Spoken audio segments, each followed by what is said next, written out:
The sheriff's fist was already moving, when the stranger across the diner came out of his seat like something uncoiling. Fast, faster than fast. The kind of speed that doesn't look like speed until it's already over.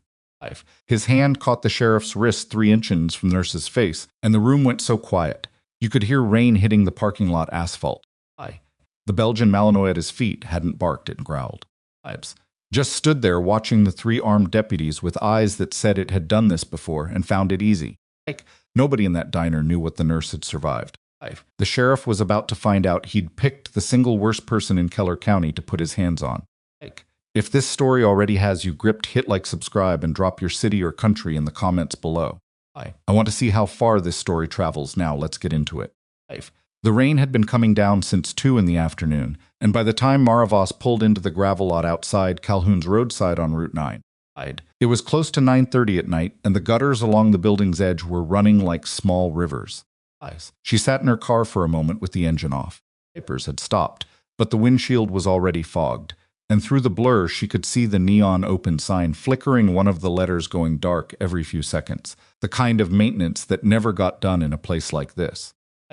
She was tired in a specific way that food didn't fix, and sleep only partially addressed the kind of tired that's settled into a person's joints and stayed there. 11 hours at Caldwell Regional Medical Center.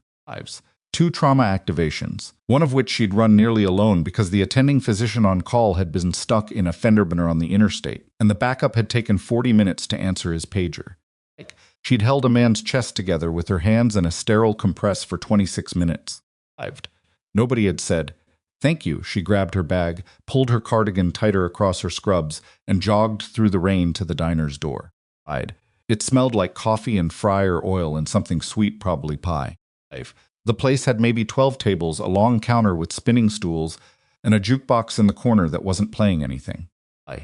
3 of the tables were occupied. A couple near the window, an older man in a John Deere cap eating alone at the counter, and in the far back booth, a man with close-cropped dark hair sitting with a large dog lying across his feet.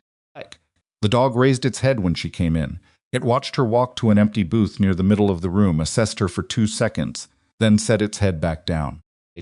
A young woman with a name tag that said Petra, and the expression of someone working her 3rd double in a row, came over with a water and a laminated menu. "Coffee and whatever soup you have," Marissa said. "Wild rice." "Perfect." Petra left. Mara pulled a manila folder from her bag and spread it open on the table. Were incident summaries. Not patient charts, nothing that violated privacy rules, just administrative records of complaints and discrepancies she'd been quietly compiling over the past 6 weeks. Staffing irregularities, billing anomalies. A report from a nurse's aide who'd claimed that 2 patients had told her deputies had come to their rooms, asking questions about accident details, not for any official law enforcement purpose, but fishing times, it seemed, for information about insurance claims. She'd started keeping notes almost by accident, a patient here, an offhand comment there. The kind of pattern you noticed if you paid attention, which Mara always did. She was reading a complaint summary when the bell above the door jangled and the room changed. It was subtle at first, just the sound of boots on linoleum and the particular quality of silence that came when people who'd been talking stopped. Up. 3 men came in first, all in tan and brown Sheriff's Department uniforms, rain wet across the shoulders, hands loose at their sides in that practiced way that wasn't casual at all. One of them was heavy-set with a mustache. One was younger and moved like he was still auditioning for something. And the third was tall and kept scanning the room with the systematic habit of a man who'd once been trained to do it and had never stopped. Then the 4th man came through the door, and Mara understood immediately why the room had shifted.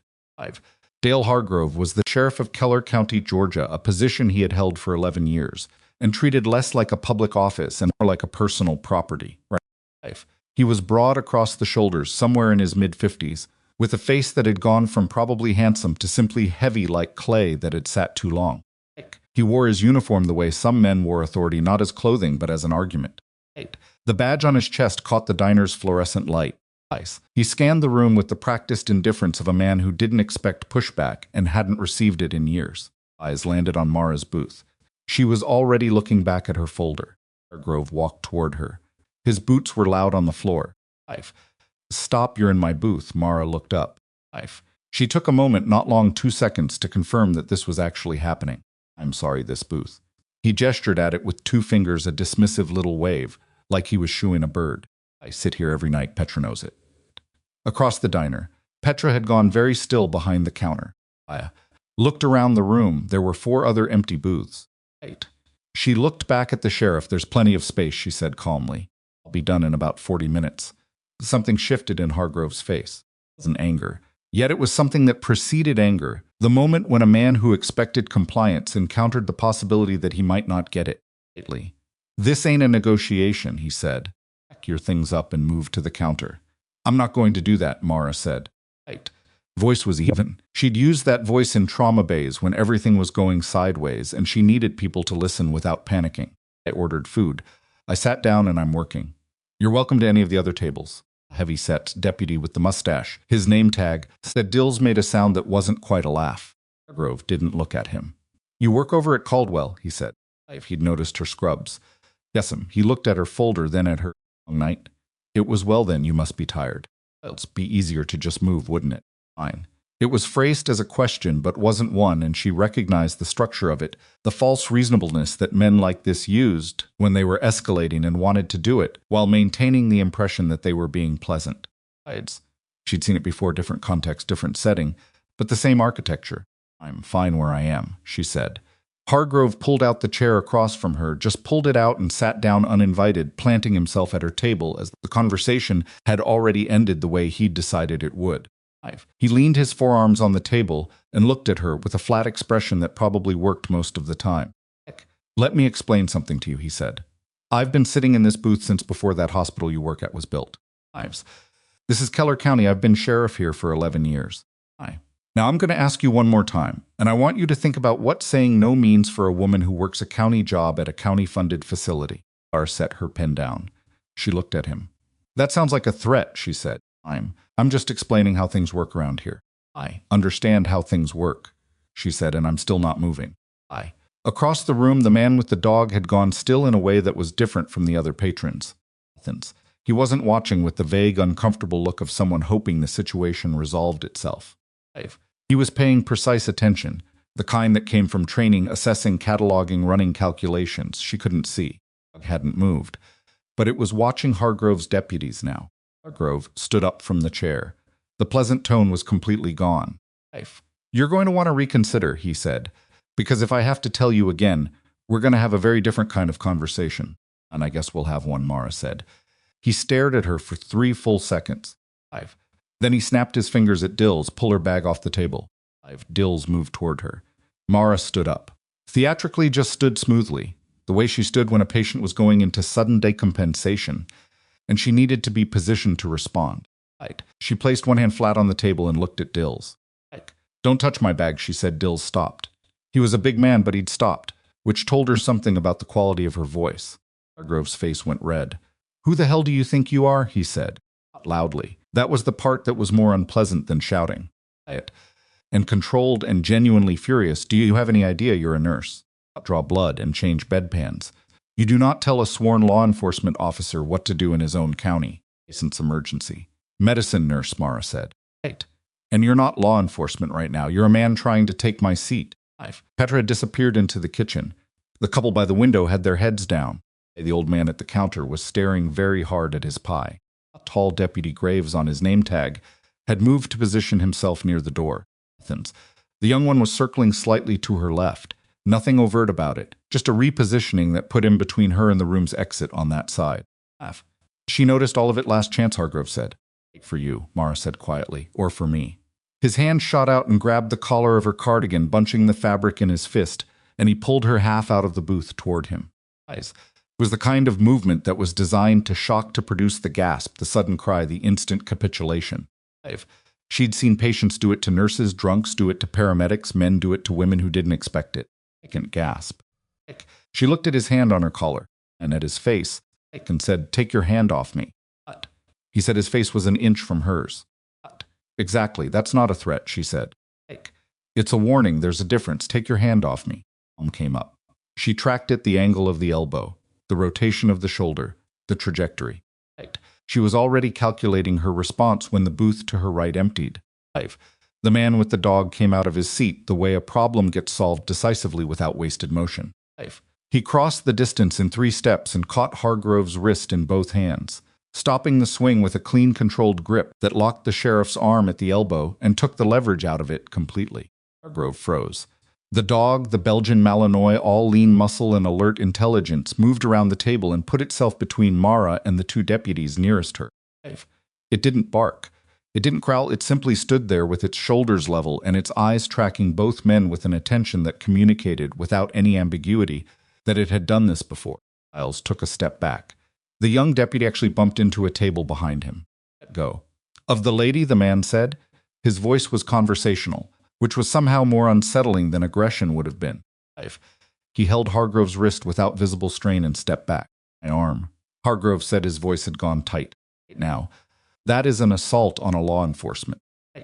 You had your hand on her and your palm raised. The man looked at him steadily. I watched the whole thing from over there, so did Rook. He glanced briefly at the dog. Let's all just take a breath. Hargrove looked at his deputies. Ives had his hand near his sidearm. The man noticed, of course he noticed, and without releasing Hargrove's wrist, turned his eyes to Graves. Don't, he said one word. Something in the way he said it stopped Graves completely. Mara exhaled slowly and stepped out from the booth, putting herself at an angle where she could see all three deputies in both exits. Called habit. She'd spent years in environments where knowing where the exits were was not paranoia but professional necessity. Hey.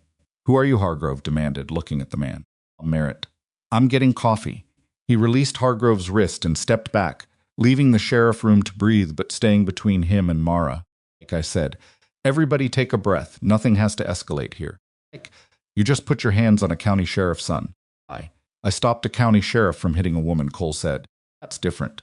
Hargrove straightened his uniform. His face was a complicated color, still red, but something had entered it that looked like calculation. He was reassessing Mara, could see it, figuring out what angle worked from here. One ID, he said to Cole now. Cole reached into his jacket, produced a wallet, and offered his driver's license without argument. Hargrove took it, looked at it. Something in his expression changed briefly, just a flicker, and he handed it back without comment. Then he turned to Mara and you. He said, Nurse Voss. He'd read her name tag. I'm going to remember that name. You work at Caldwell Regional. I have friends on the board there. I have friends on the County Health Authority. You've just made your life significantly harder. That's the second threat you've made in 5 minutes, Mara said. Fuck it.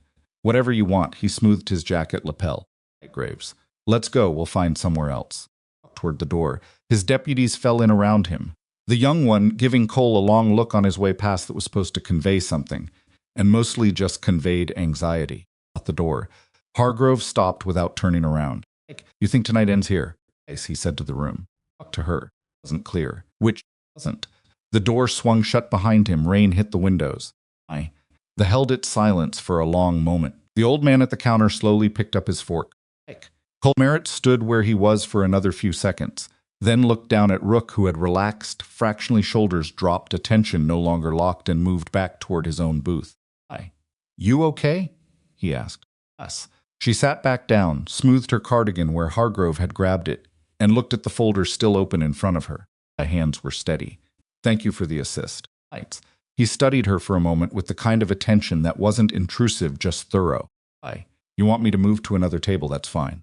I'll stay close, if you'd rather, in case he comes back. He won't come back tonight, she said. He'll work through channels. That's how that kind of person operates. She looked up at him. But I appreciate the offer. Cole nodded at once. He went back to his booth. Huck arranged himself beneath the table again. Petra emerged from the kitchen, looking shaken, carrying Mara's soup, and set it down with hands that weren't entirely steady. I'm so sorry, Petra said quietly. He does that Huck thing. Everyone just she stopped. It's all right, Mara said. Not your fault. After Petra left, Mara sat for a moment, looking at her soup and then at the folder. She thought about what Hargrove had said. Caldwell Regional. I have friends on the board. It wasn't a bluff. She didn't think it was a bluff. Heck, a man who had operated like that in a county for 11 years had built infrastructure for it. Aiken's friends in the right positions. Pressure he could apply without leaving fingerprints. She'd seen that before, too. She pulled her phone from her bag and opened a notes application. She typed the time, the date, the location, and a summary of what had just happened, including the names she'd read on the deputies' tags. She included the exact phrasing of Hargrove's final statement word for word as best she could reconstruct it. Then she closed the folder, put it back in her bag, and ate her soup. Nice. Across the room, Cole Merritt drank his coffee and watched the door without appearing to watch it. Buck was watching it too. Cole had been in Keller County for 6 days, which was 4 days longer than he'd planned to stay. He'd come down from Virginia to see his cousin after separating from the Navy the previous spring, intending to spend a week and decompress. His cousin had ended up heading to Atlanta unexpectedly for work, and Cole had stayed because he didn't have somewhere he needed to be, which was still a strange feeling after a decade of always having somewhere he needed to be. He'd gotten used to Calhoun's roadside good coffee. Most nights, he hadn't been looking for anything to happen. He looked at the woman across the diner. She was eating soup and reading. She'd had a man grab her collar and threaten her and come within an inch of hitting her, and now she was eating soup and reading. There was something in that steadiness that he recognized, not indifference, not shock, but the particular composure of someone who had trained themselves over a long time to not come apart. He'd seen it in a handful of people over the years. Usually they had a reason. He went back to his coffee. The rain got heavier around 10:15. Mara paid her bill, left a tip that was larger than the cost of the meal because Petra deserved it, and pulled her bag over her shoulder. She'd made it 4 steps toward the door when her phone rang. She looked at the screen, private number. She stopped and answered. Us. She used her hospital voice automatically. Us. Male voice, professional with the kind of evenness that suggested either training or medication. Hey, this is Administrator Lyle Stout from Caldwell Regional Medical Center. I apologize for calling this late. Are you free to talk? She was immediately alert. Lyle Stout was the center's executive administrator. She had spoken to him exactly twice in the 3 years. She'd worked at Caldwell once during orientation and once during an all-staff meeting when the hospital had changed its patient documentation system. Of course, she said. What can I do for you? We've received some concerns this evening. Some staffing concerns regarding your shift performance and candidly some questions about your professional conduct. I don't want to get into specifics on the phone, but I'd ask you to come in early tomorrow morning. 8 a.m. Human Resources will be present along with department leadership. She kept her voice neutral. Can you tell me what the nature of the concerns is? I said. I'd prefer to address that in person. A brief pause. I'll be honest with you, Ms. Voss. It would be in your interest to come prepared to discuss your work history and to bring any relevant documentation of your qualifications.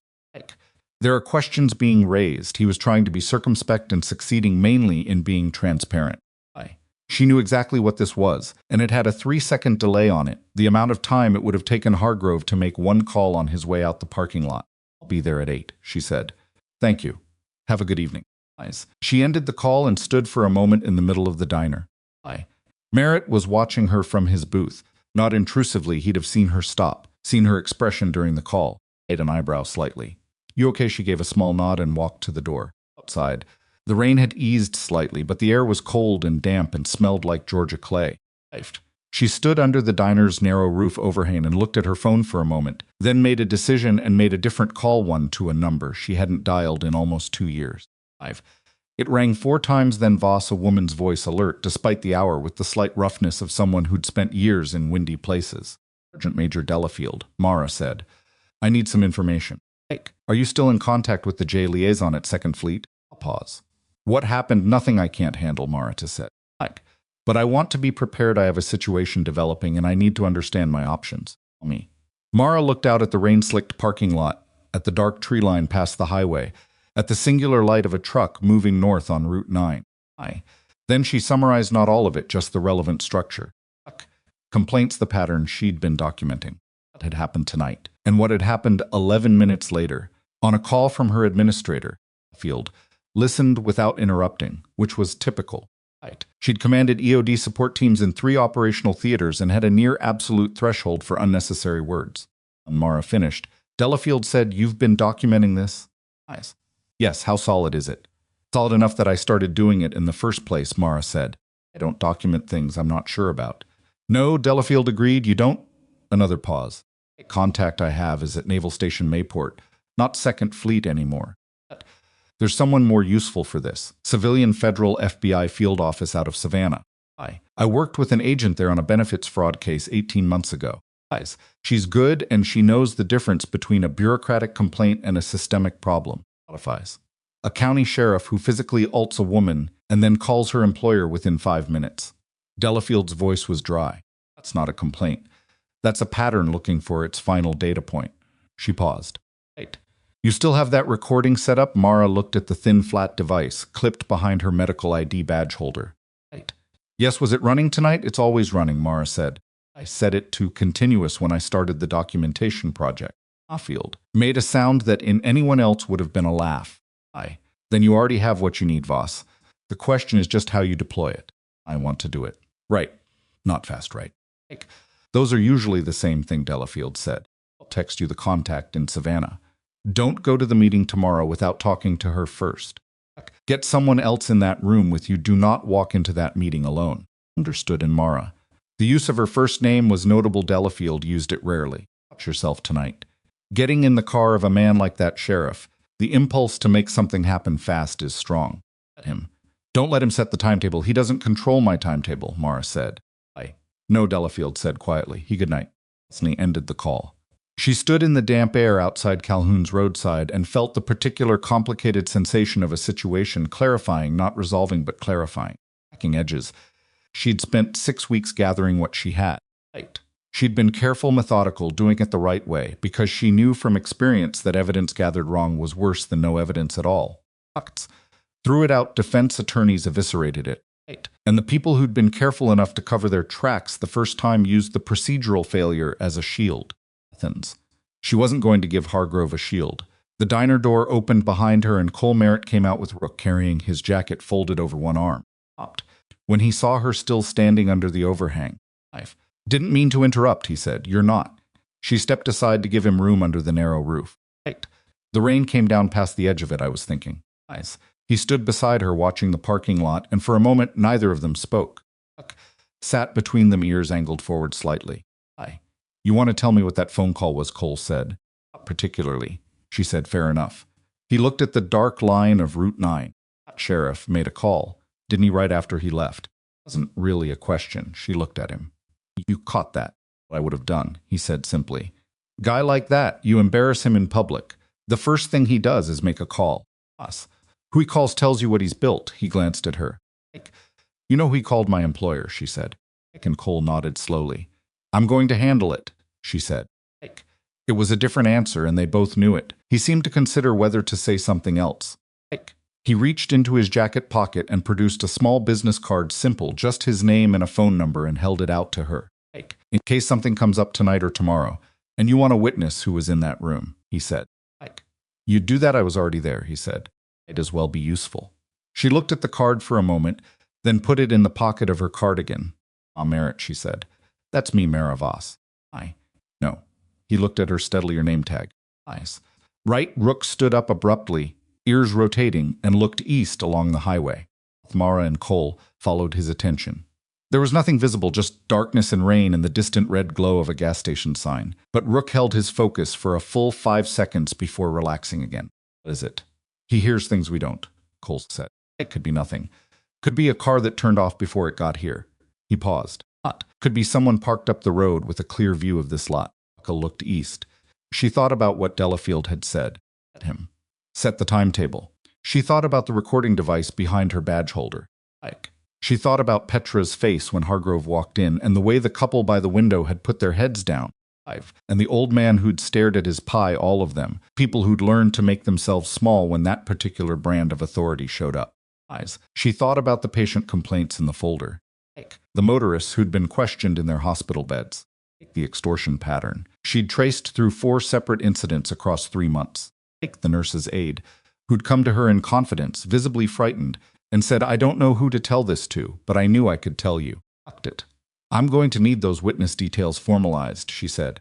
A written account of what happened in there tonight, signed and dated, would be more useful than a card. At her gaze. I can do that tomorrow morning, she said. For 8. Can you be somewhere in town by 7?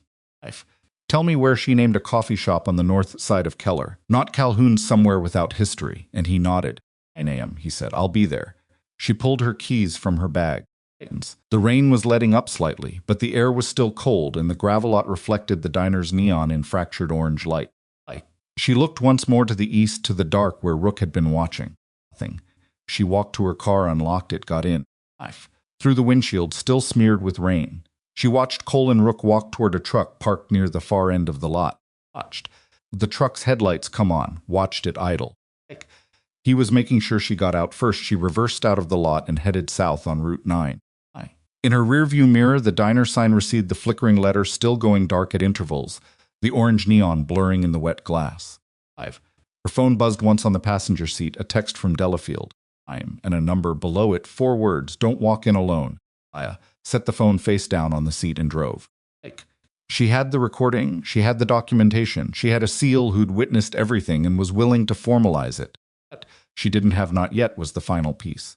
The thing that would turn 6 weeks of carefully gathered incidents into something a federal prosecutor could use.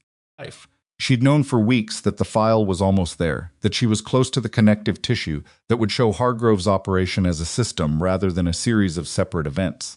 Close, but not there tonight had not been planned. She hadn't expected Hargrove to walk into Calhoun's. She hadn't expected the booth, deputies, the grab the raised hand. But she understood it in the particular cold clarity that followed adrenaline that tonight had changed the geometry of everything. Hargrove had just shown in a room full of witnesses and on tape exactly who he was when he thought no one would hold him accountable. He still thought that she drove south in the rain past the tree line, past the dark shoulders of the highway, past a small sign that said Keller County Pride in Community in faded green letters. Behind her, east of the diner, a set of headlights that had been sitting dark in a pull-off moved slowly onto Route 9 and turned north.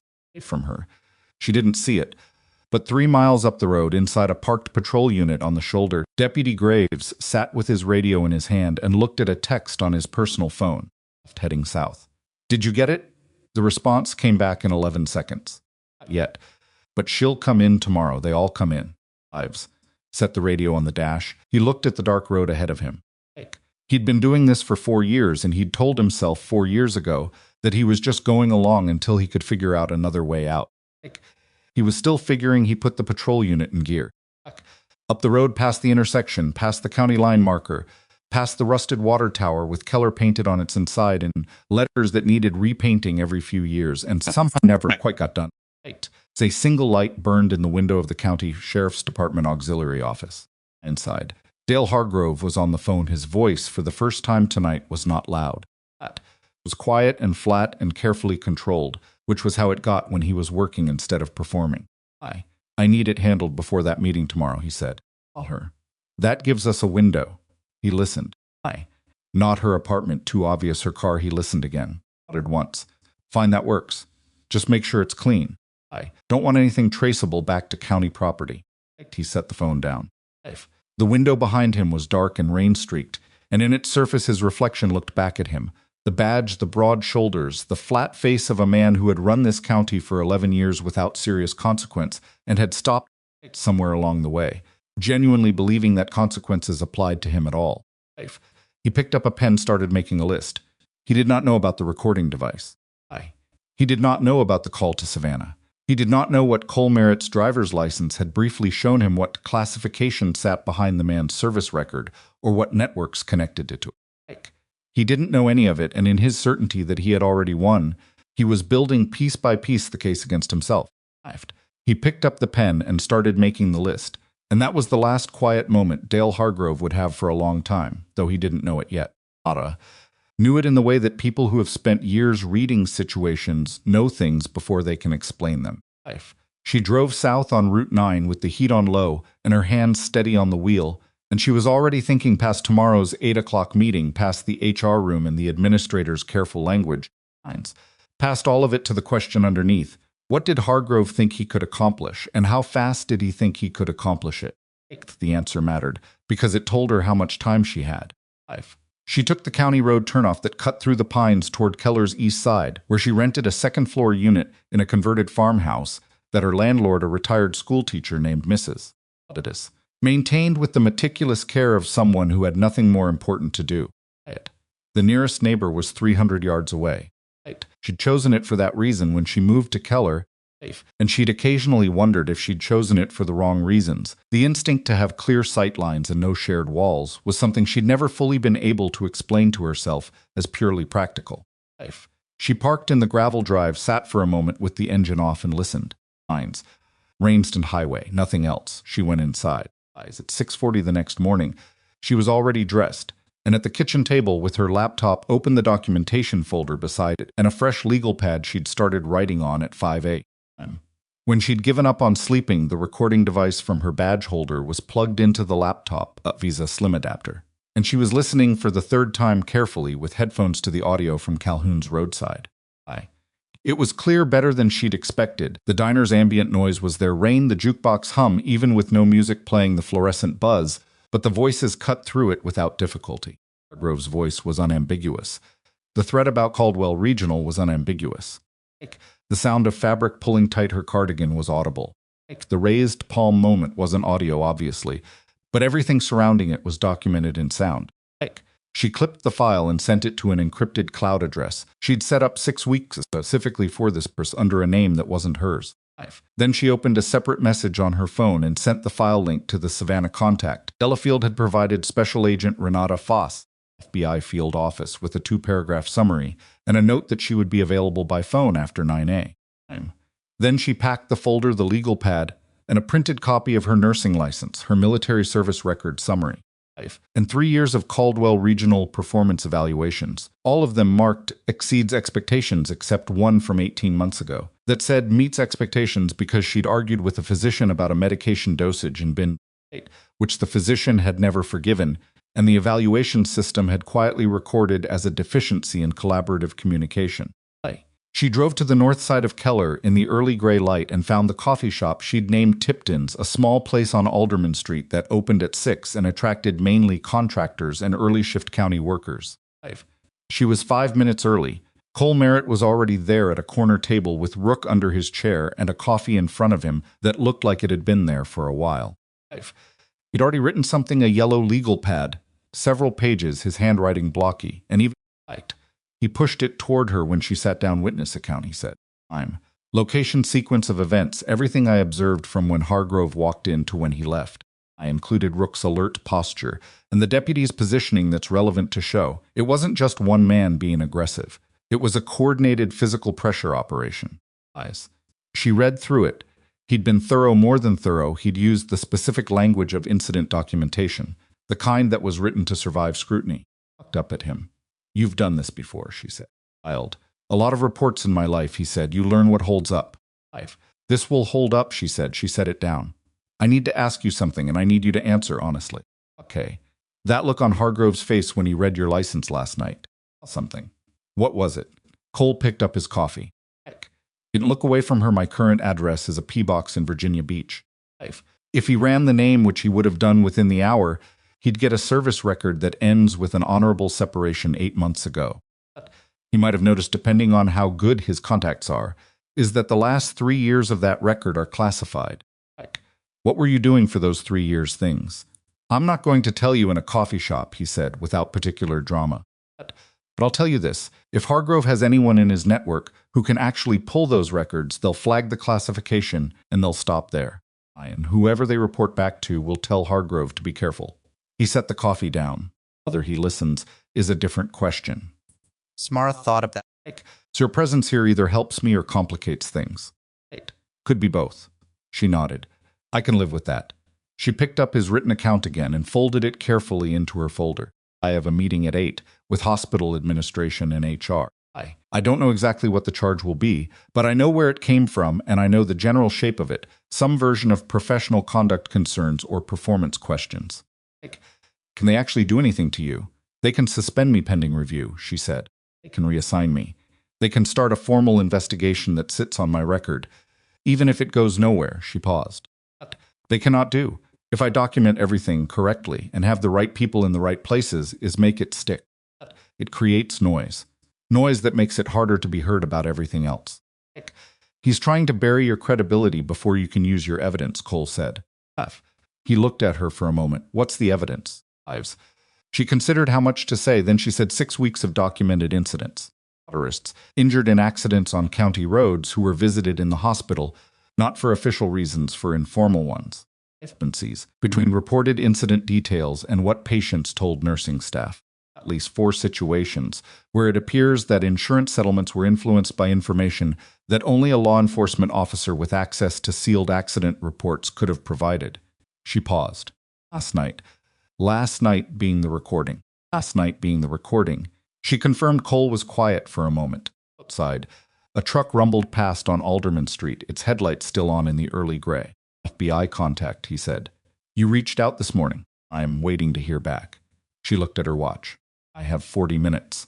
Then let me tell you something about that meeting, he said. He leaned forward slightly, forearms on the table, voice kept low out of habit.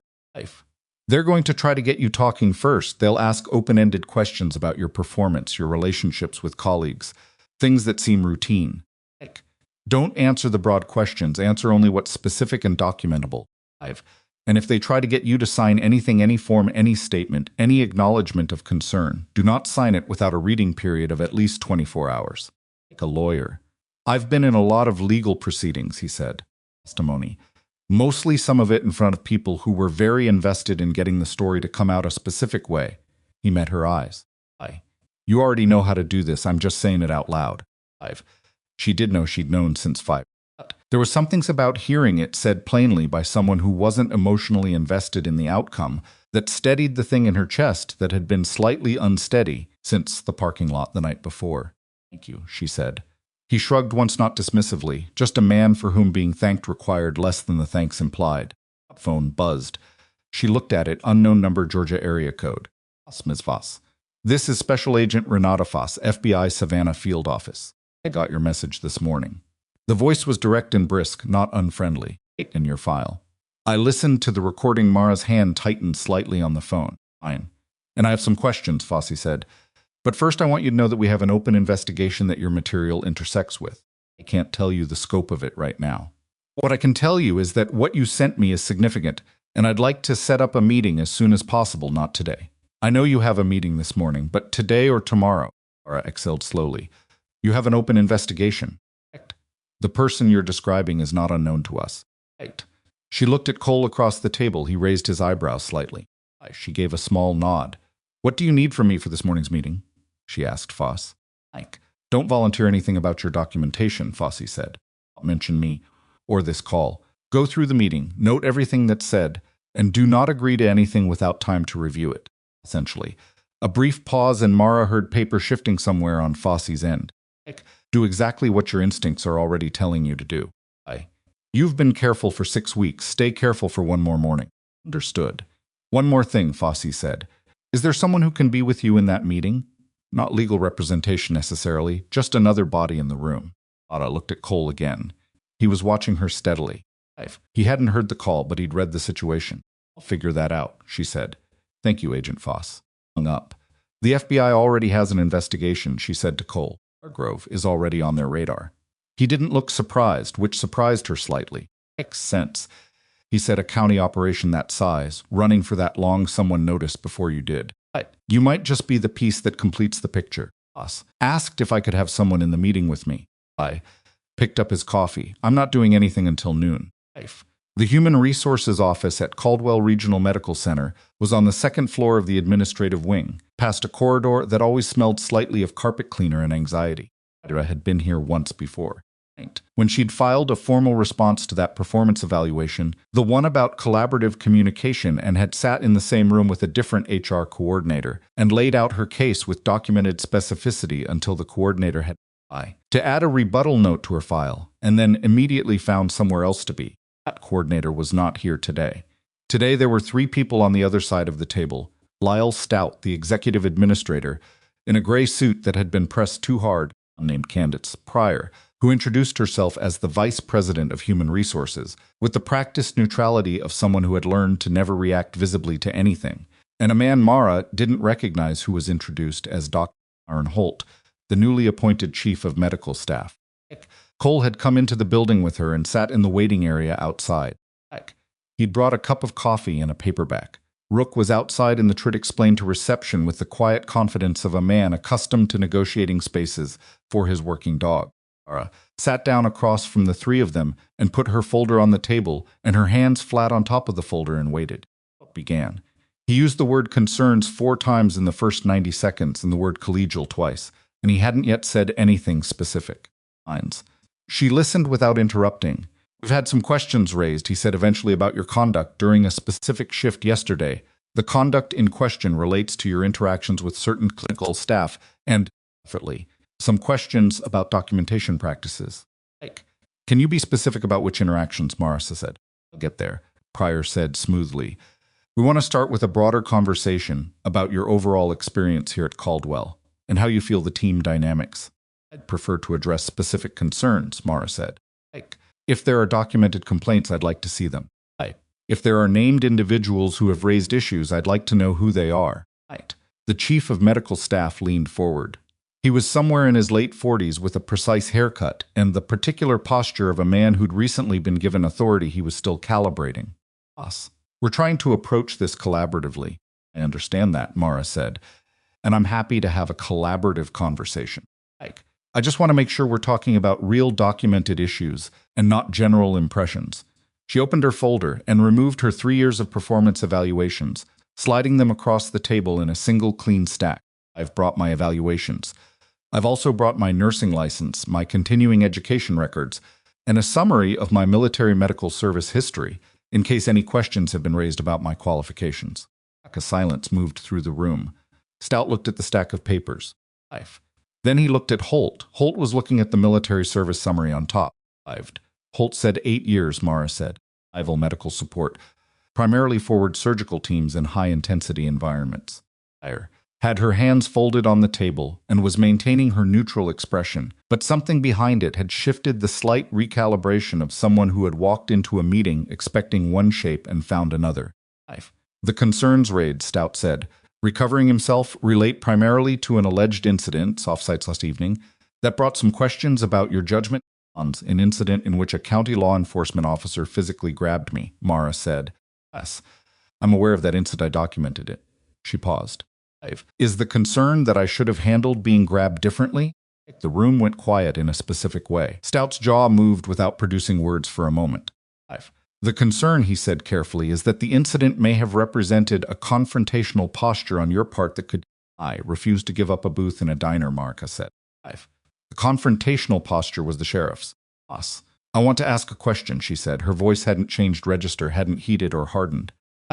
This meeting was arranged last night after the incident, within approximately 30 minutes of the incident occurring. At whom was it arranged, and at whose request? Another silence. It was a different silence from the first one. This one had weight to it.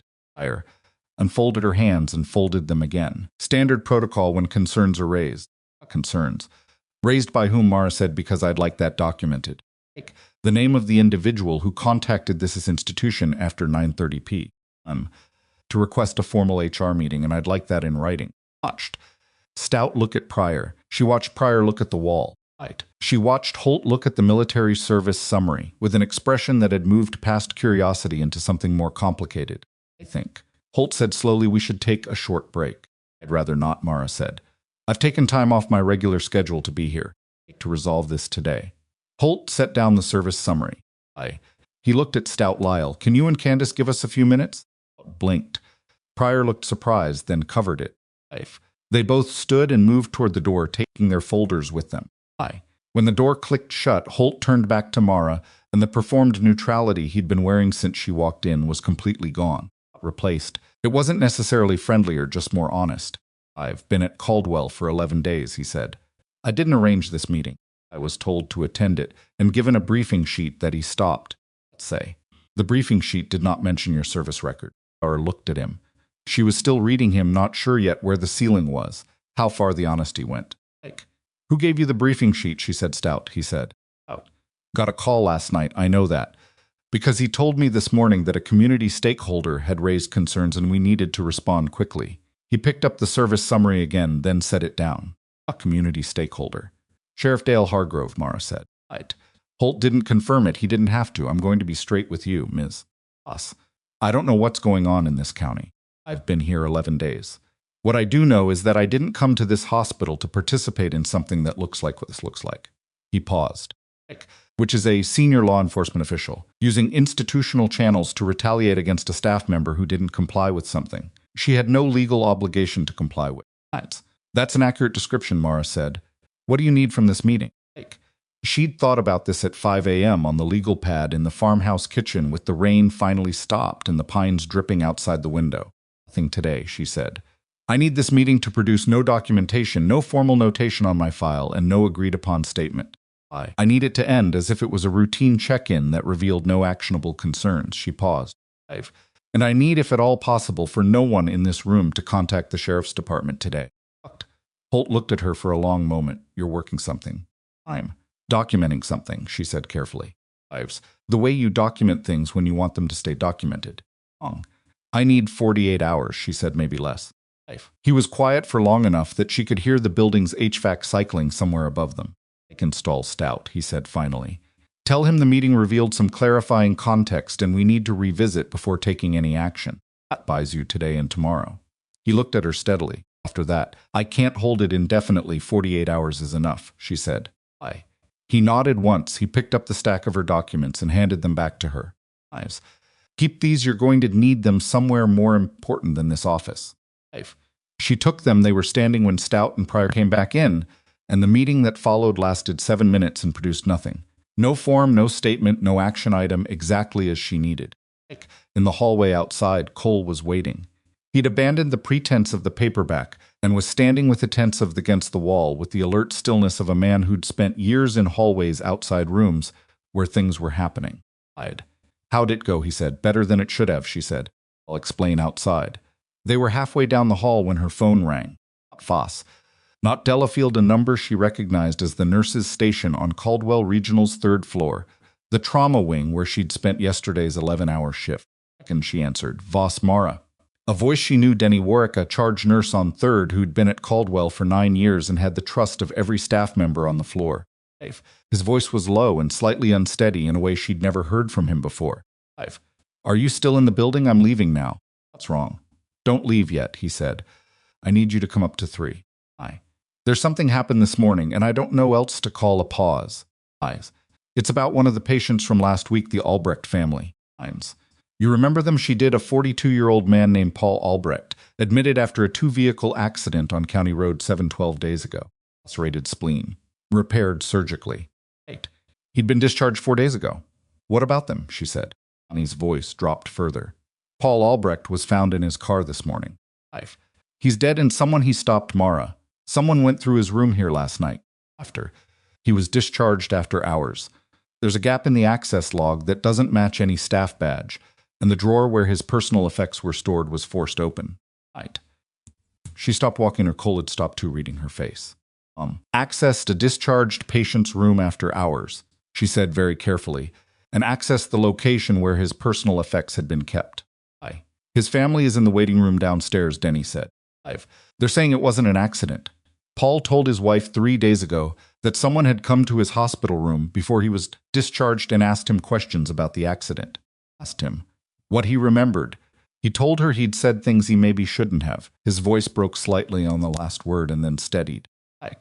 She's asking if there's anyone here he trusted, Shay. Says he mentioned your name. The hallway was very still. Mara looked at Cole. He was reading her expression with the particular precision of someone who'd learned to extract tactical information from minimal data, and what he saw in her face made his jaw set slightly. I'm coming up, she told Denny. Don't let the family leave. She hung up and looked at Cole for 1 second. The evidence I've been building, she said. Just got a body attached to it. Cole didn't say anything. He didn't ask her to clarify or walk it back or reconsider the word she'd used. He just moved, turned toward the elevator bank at the end of the hall and pressed the call button, and when the doors opened, he held them without being asked. They rode up to 3 in silence. The trauma wing at Caldwell Regional was quieter than usual for 9:15 in the morning, the particular quiet of a floor where something had already gone wrong, and the staff knew it and were moving carefully around the knowledge. Mara felt it. The moment the elevator opened, the held breath quality of the hallway nurses at the station making less eye contact than normal, a conversation near the supply room that stopped when she and Cole walked past. Warwick met them at the end of the corridor. He was a stocky man in his mid-40s with reading glasses pushed up on his head and the look of someone who had not slept and was running on the particular fuel of controlled alarm. Glanced at Cole. Once, then at Mara, then seemed to make a decision and not ask about Cole's presence. Aiken's family's in the consultation room, he said quietly. Wife and her brother. She came in about an hour ago. Police were already at her house county, not state, and she didn't trust them, so she drove here. Mara said. She's holding together, but barely. He lowered his voice further. Access log issue. I reported it to facilities at 7 this morning. They said they'd look into it. I haven't heard back. Who else knows about the log gap? Me, the overnight supervisor, Terry Blankenship, and now facilities. Terry noticed it when she was doing her end-of-shift check and flagged it to me. Stout. No, Denny hesitated. I don't know. Zachary would have filed the standard incident report. Mara thought about Stout downstairs about the briefing sheet Holt had described about the call Stout had received last night from a community stakeholder. If Stout saw Terry's incident report before anyone else, there was a question of what happened to it next. 5. Can you get me a copy of Terry's report before it goes anywhere else? Mara said. I already did, Denny said. He pulled a folded sheet from his scrub pocket and handed it to her. 5. The moment you said you were coming up, she looked at it.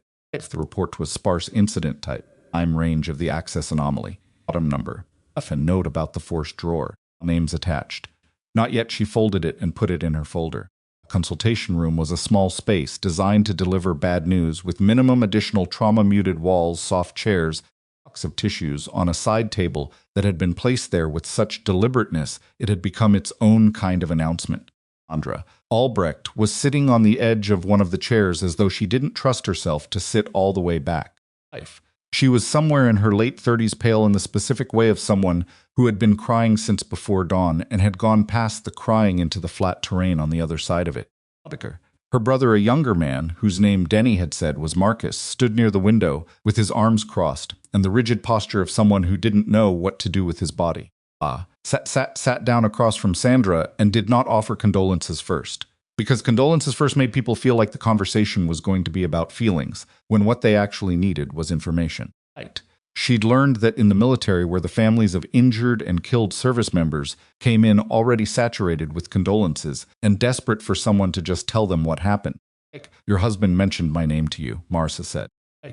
Can you tell me what he said? Sandra looked at her. Eyes were red-rimmed but steady. He said there was a nurse on his floor who checked on him even when it wasn't her job. Noticed when he was uncomfortable and didn't just document it and move on. A pause. He said you asked him once how he was really doing. Medically. Just how he was doing. Mara remembered it. A Tuesday afternoon, the third day of Albrecht's admission, when she'd come to check his drainage output and found him sitting up in bed, staring at the window with the look of a man turning something over and over in his mind. He was worried about something. Mara said he told me, Sandra said, right away. Not until it was 3 days after he came home. He sat me down at the kitchen table, and he told me that while he was in the hospital, 2 men came to his room. Not staff. Dressed regular button-down shirts, no uniforms. They said they were from the County Claims Liaison Office, and they needed to verify some details about the accident for insurance purposes. Did they show identification? Paul said one of them showed a card, but he didn't get a good look at it, and they moved quickly past it. Sandra's voice had a slightly airless quality, the voice of someone recounting something they'd gone over many times trying to understand it. They asked him what he remembered about the other vehicle, whether he'd had time to brake, whether he'd been distracted. She stopped. They asked him whether he'd been texting Hetty. It came out flat and immediate. Paul didn't use his phone while driving. He was careful about that because of the kids, but they kept asking in different ways the same question. And Paul. She pressed her lips together. Paul was on pain medication. He'd had surgery 2 days before. He said afterward, he wasn't thinking straight, and he said some things that weren't accurate. He said he might have been unclear about the sequence of events. Ada understood the mechanism. It was not complicated, and on post-surgical opioid management, slightly dissociative from pain and medication, asked leading questions by 2 men who were not what they claimed to be. Whatever Paul Albrecht had said in that room had been extracted for a purpose that had nothing to do with insurance. The accident was on County Road 7, Mara said, 12 days ago. A truck ran a stop sign, Marcus said from the window. Nice. His voice was tight. The other driver, Paul, had the right of way. There were 2 witnesses. It should have been straightforward. He paused. The other driver is insured through a company that has a relationship with a county broker. Paul's attorney told us last week that the other side was suddenly claiming disputed liability. Or looked at him. Who is the other driver? Marcus and Sandra exchanged a look. The other driver's brother-in-law, Marcus said carefully, is a deputy with the Keller County Sheriff's Department. The room absorbed that Cole, standing near the door, had gone very still in the way. He went still when information was landing and being filed away. Paul told you about the men who came to his room, Mara said to Sandra. Did he tell anyone else he was going to call an attorney? Sandra said. A different attorney. He was going to call on Monday. Her voice broke slightly on the word Monday, and then she held it. He didn't make it to Monday. The county police told you it wasn't an accident, Mara said. Exactly did they say, they said. Preliminary findings indicated a single vehicle incident. The car left the road on a curve. Sandra looked at her steadily. Paul drove that curve every day for 6 years. He drove it in rain, in fog, in the dark, that road. Mara sat with that for a moment, and she made a decision. She opened her folder and removed a single sheet, not the documentation files, not the recordings, just a blank piece of paper from the back, and wrote a name and number on it. On a Foss, FBI Savannah. She held it out to Sandra. This is a federal agent who is currently conducting an active investigation, she said. I need you to call her today. Not the county police, not your current attorney Heard directly. Tell her exactly what you told me and tell her your husband's name and the date of the accident. She paused. Can you do that? Sandra took the paper. Is this connected to what happened to Paul? I think it might be, Mara said. I'm not going to tell you I'm certain because I'm not, but I want the right people to be able to make that determination. And for that to happen, you need to talk to someone whose investigation can actually reach where this might go. Sandra folded the paper and put it in her coat pocket with the careful movement of someone handling something that mattered. Paul was a good man, she said. It wasn't a eulogy, it was a statement of record. Fact. She needed someone to hear, I know, Mara said. I could tell. They left the consultation room, and Mara stood in the hallway for a moment with Denny and Cole, and she let herself feel what had been building, since Denny's phone call, not grief exactly. Not yet. Because she hadn't known Paul Albrecht well enough for grief, but something adjacent to it. The particular cold anger that came from understanding that a system had been used to hurt someone who hadn't had the information to protect himself. She didn't let herself stay in it long. She couldn't afford to. Honey, she said, I need one more thing. The 2 men who came to Albrecht's room, did any staff see them enter? Any security camera coverage on that corridor? In the hallway, Denny said. But the footage retention is 72 hours, and it's been, he counted briefly, 7 days. It's been recorded over. What about visitor logs? Sign. At the main entrance, name and ID not required, just a signature. Whatever you can from 11 days ago, she said. If anyone signed in during a window around the time of the visit, I want those names. And Denny. She looked at him directly. Be careful who you share that with inside this building. He nodded. He understood what she wasn't saying. They took the elevator back down. Cole walked beside her and didn't speak until they were through the main doors and into the cold morning air of the parking lot, where the sky had cleared overnight and left everything sharp and bright and slightly surreal. You need to move faster, he said. What you have it needs to be in the same place today, not tomorrow. I know, she said again. She pulled out her phone and called Fosse's number. Voss. It rang twice. It's Voss. I need to move our meeting up. Are you able to come to Keller today? A brief pause. What happened? A patient from Caldwell Regional, a man named Paul Albrecht, accident victim, County Roads. 7-12 days ago, was found dead in his vehicle this morning. Wife is here. She has information about visits to his hospital room by men claiming to be county claims liaison officers. Mara kept walking toward her car, her voice steady. There's also an after-hours access anomaly in his former room documented in a nursing incident report from this morning. Voss was quiet for 3 seconds. Not a comfortable silence, a working one. Give me 4 hours, Foss said. I need to make 2 calls first, and then I'm on the road. Where do you want to meet? Mara thought fast. Not the hospital. Not the farmhouse. Somewhere with enough ambient activity that a federal agent's car wouldn't draw specific attention, but contained enough to have a private conversation. The Keller County Library on Marsh Street, she said. There's a reading room on the 2nd floor that's usually empty before noon. Come through the rear entrance, 4 hours, Fosse said. Don't go anywhere isolated. She ended the call. Cole had heard enough of it. Hours, he said. Yes. Then we need to do something with those 4 hours that isn't waiting. To him. I need to pull everything I have into a single organized package. Documentation. Up the recording. Doctor's incident report. Your witness statement. Often's everything formatted for a federal review. That takes 2 hours, he said. What are we doing? For the other 2. We're going to talk to someone, she said. There's a woman named Terry Blankenship, the overnight supervisor, who found the access log anomaly. Off shift now. I want to talk to her before Stout does.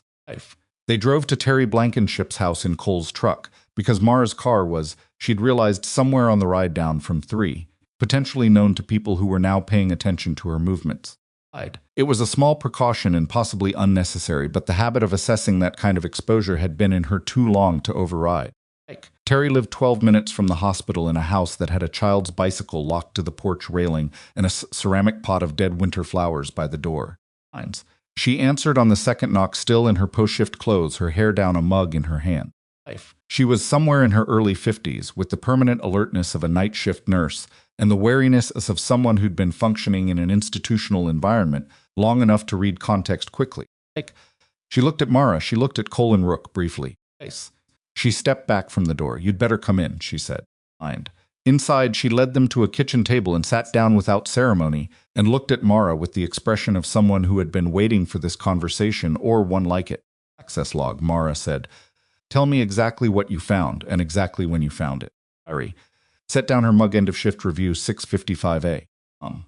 The electronic access log for the third floor rooms auto-generates a summary at the shift change. Time. 317 Albrecht's old room showed a badge access entry at 2:14 a.m. and a second entry at 2:41 a.m. The duration between them was 27 minutes. She paused.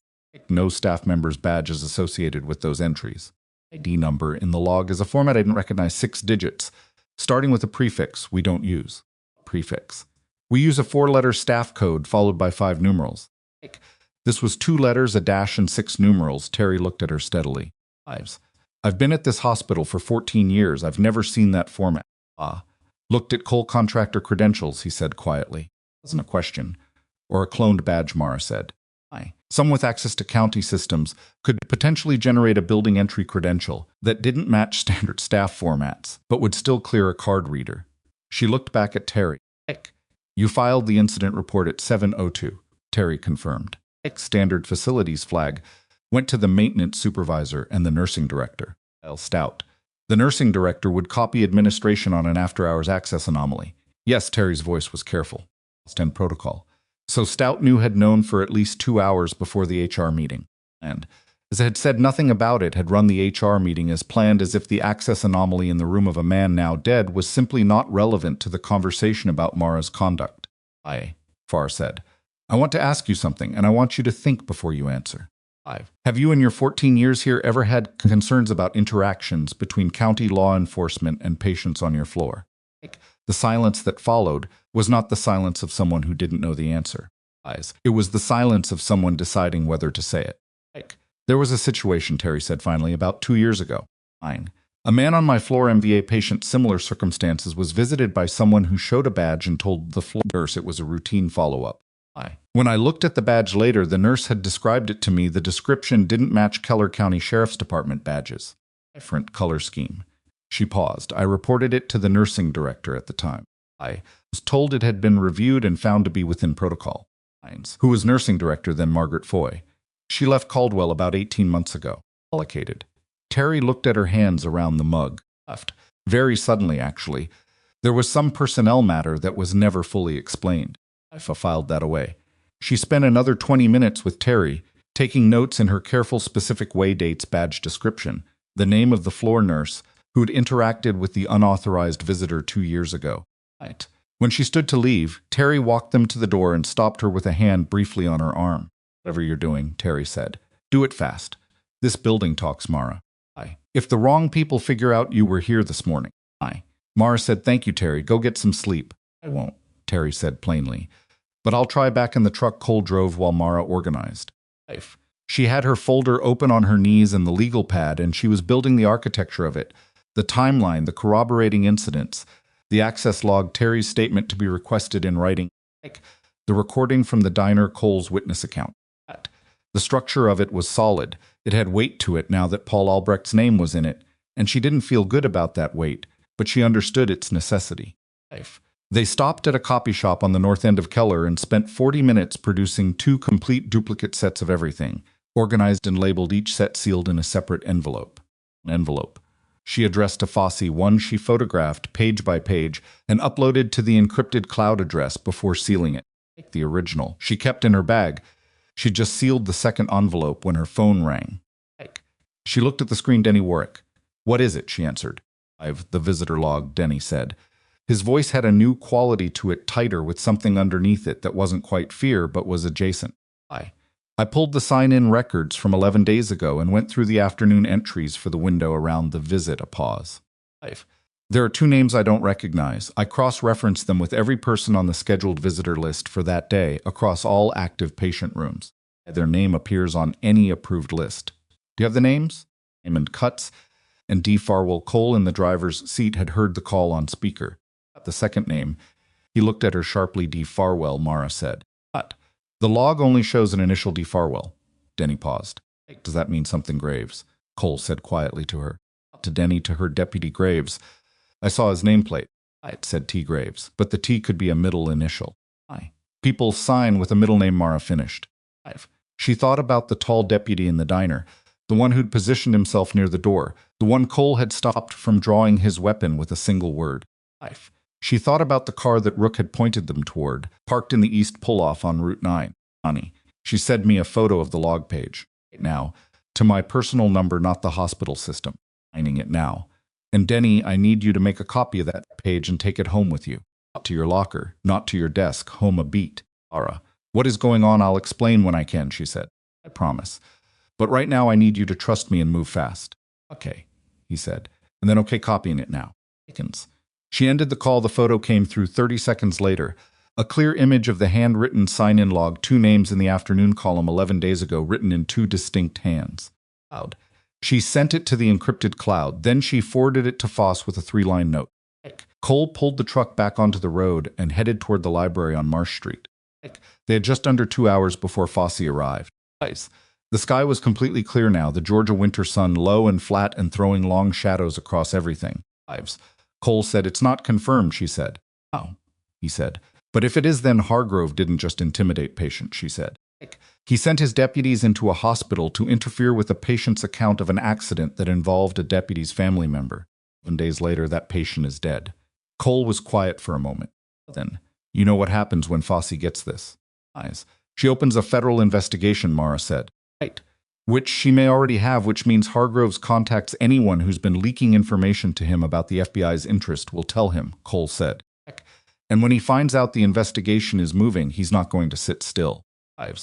She knew that she'd known it since 5 a.m. when she'd been writing on the legal pad and had mapped out not just what she was building, but what Hargrove would do when he realized it was built.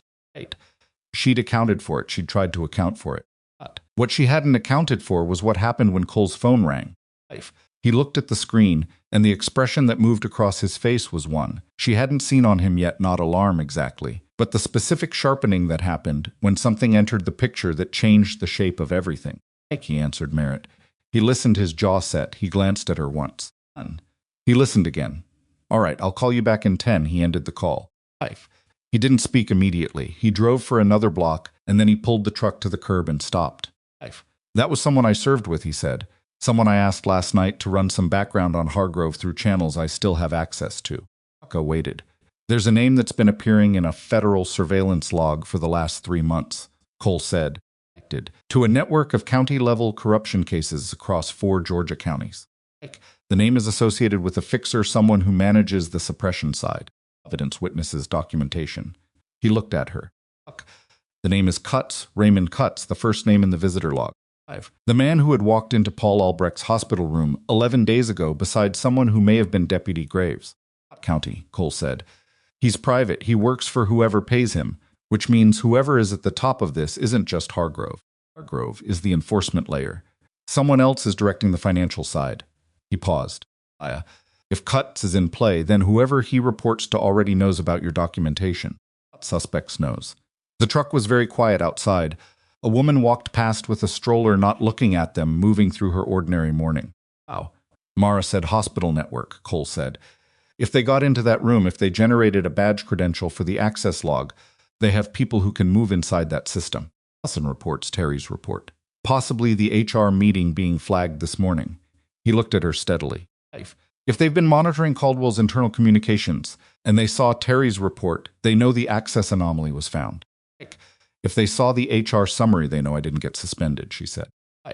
Which tells them the meeting didn't go the way it was supposed to, Cole said. Which tells them that someone inside the hospital didn't cooperate. He paused. Which tells them the next step is not institutional, direct. She understood what he was saying. She had the documentation. She was moving it toward federal hands. The window in which it could be suppressed was closing, and Cutts, whoever employed that, Cutts knew that window was closing. And buzzed a text unknown number 4 words. 5. By tonight, she showed it to Cole. He read it. He looked at the road ahead of them. He's no. No, she agreed. She put the phone back in her pocket and looked at the time. An hour and 40 minutes, until Foss arrived at the library on Marsh Street. She picked up her folder and looked at the documents inside it. 6 weeks of careful work. Paul Albrecht's name in it now. Sandra's phone number, written on the front page of Terry's incident report. The recording that had captured everything Hargrove had said in that diner, with his hand on her collar. 5. She thought about what Delafield had said on the phone in the rain outside Calhoun's roadside. Don't let him set the timetable. She wasn't. But she also understood, sitting in Cole Merritt's truck on a Kellerside street in the flat winter sunlight, that the next 90 minutes were the most dangerous 90 minutes of everything she'd built. 5. Because the people who wanted this stopped now knew it was almost too late to stop it through channels, and they had a man named Cutts who didn't work through channels.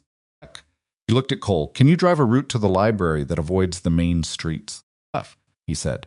And can Rook tell us if someone is following before we can see them? From the back seat, Rook lifted his head as if he understood the question, which was probably coincidence and possibly not. Yes, Cole said. Then let's go, she said.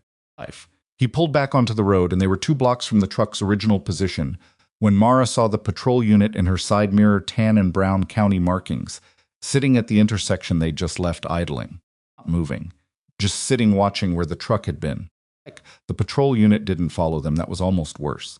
Tail was something Cole knew how to manage counter surveillance routes, timing using Rook's directional attention as an early warning system.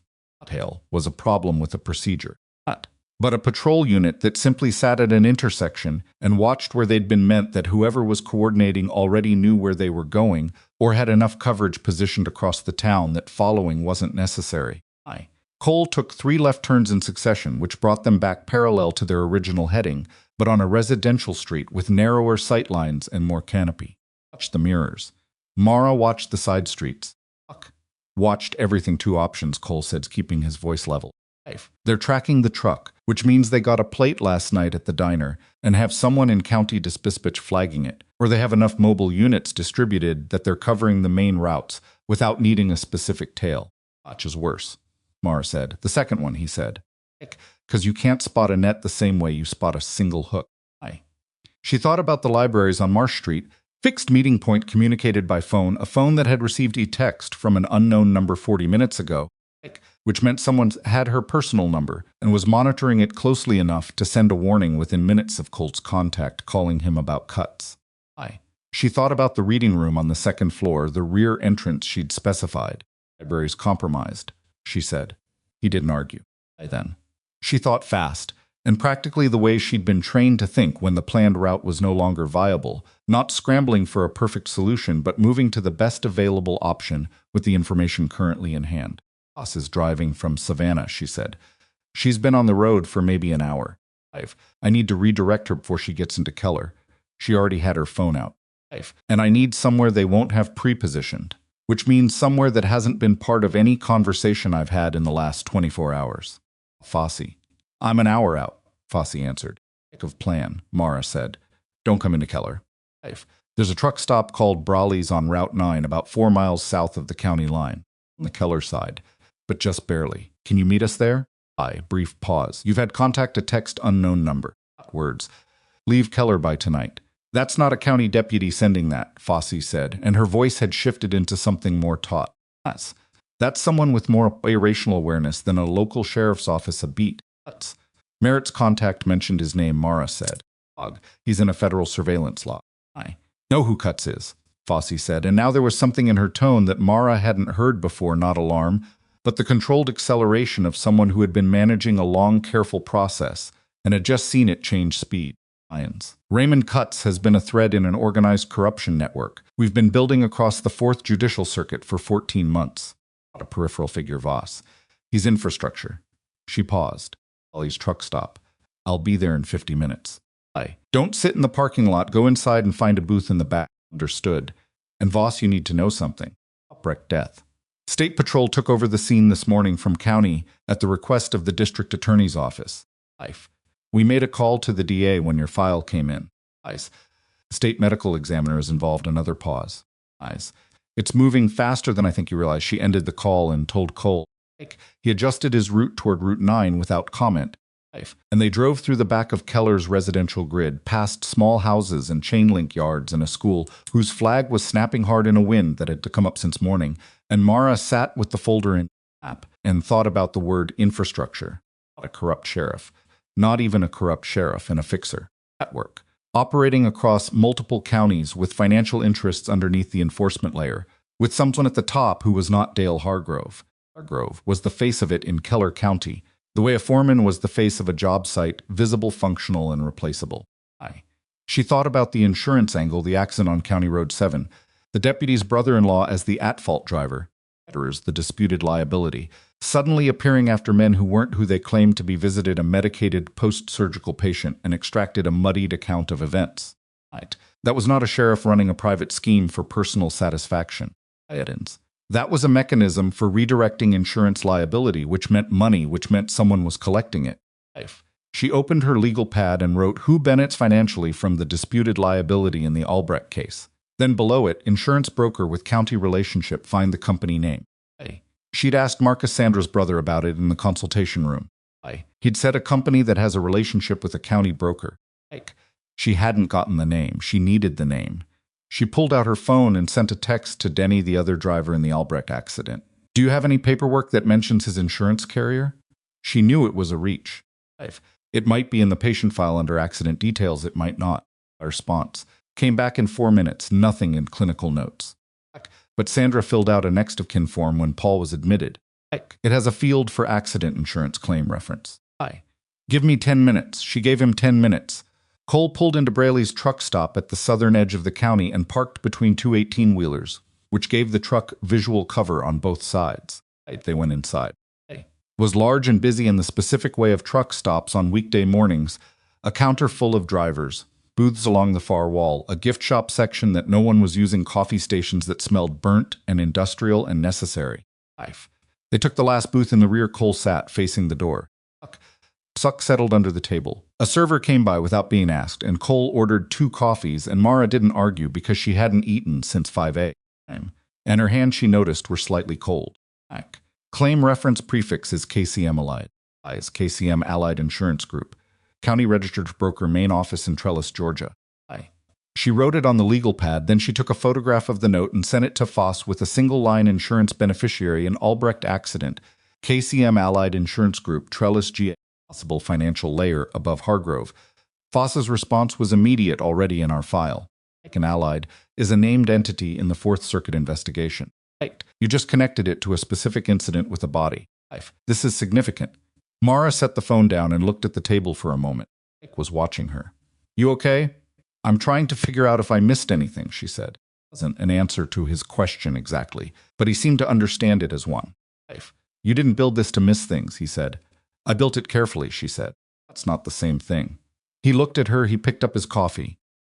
He didn't offer her reassurance she hadn't asked for, which she appreciated more than she could have explained. Anna Foss arrived at 47 minutes, which was 3 minutes faster than she'd estimated. And she walked through Braley's front door with the specific quality of movement that law enforcement people had when they were in a situation they were managing, rather than observing, purposeful, heads up, already scanning. She was somewhere in her early 40s, medium height, dark hair, pulled straight back, wearing a dark jacket over a plain shirt that did not announce anything about her but communicated, to anyone paying attention, that announcements were not her method. She sat down across from Mara and Cole without preamble, glanced at Rook once, and put a leather portfolio on the table. Your merit, she said to Cole. Yes, I know your file, she said. Accusatory, factual. You've been in Keller for 6 days. Presence here was noted by someone in our network 3 days ago as a possible variable. She looked at Mara. You didn't know each other before the diner, no, Marissa said. Foss nodded once, which seemed to settle something for her. All right, let me tell you where we are. She opened the portfolio. The Fourth Circuit investigation has been active for 14 months.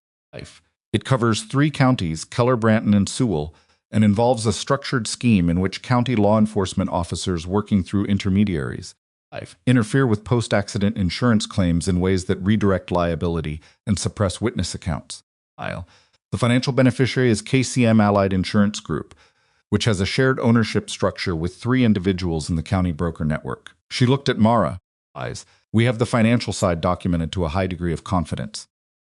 We have been building toward what we have not yet had is a documented incident with a victim, a specific chain of contact between enforcement and that victim, and a recorded act of intimidation that is unambiguous and uncontested. Paused.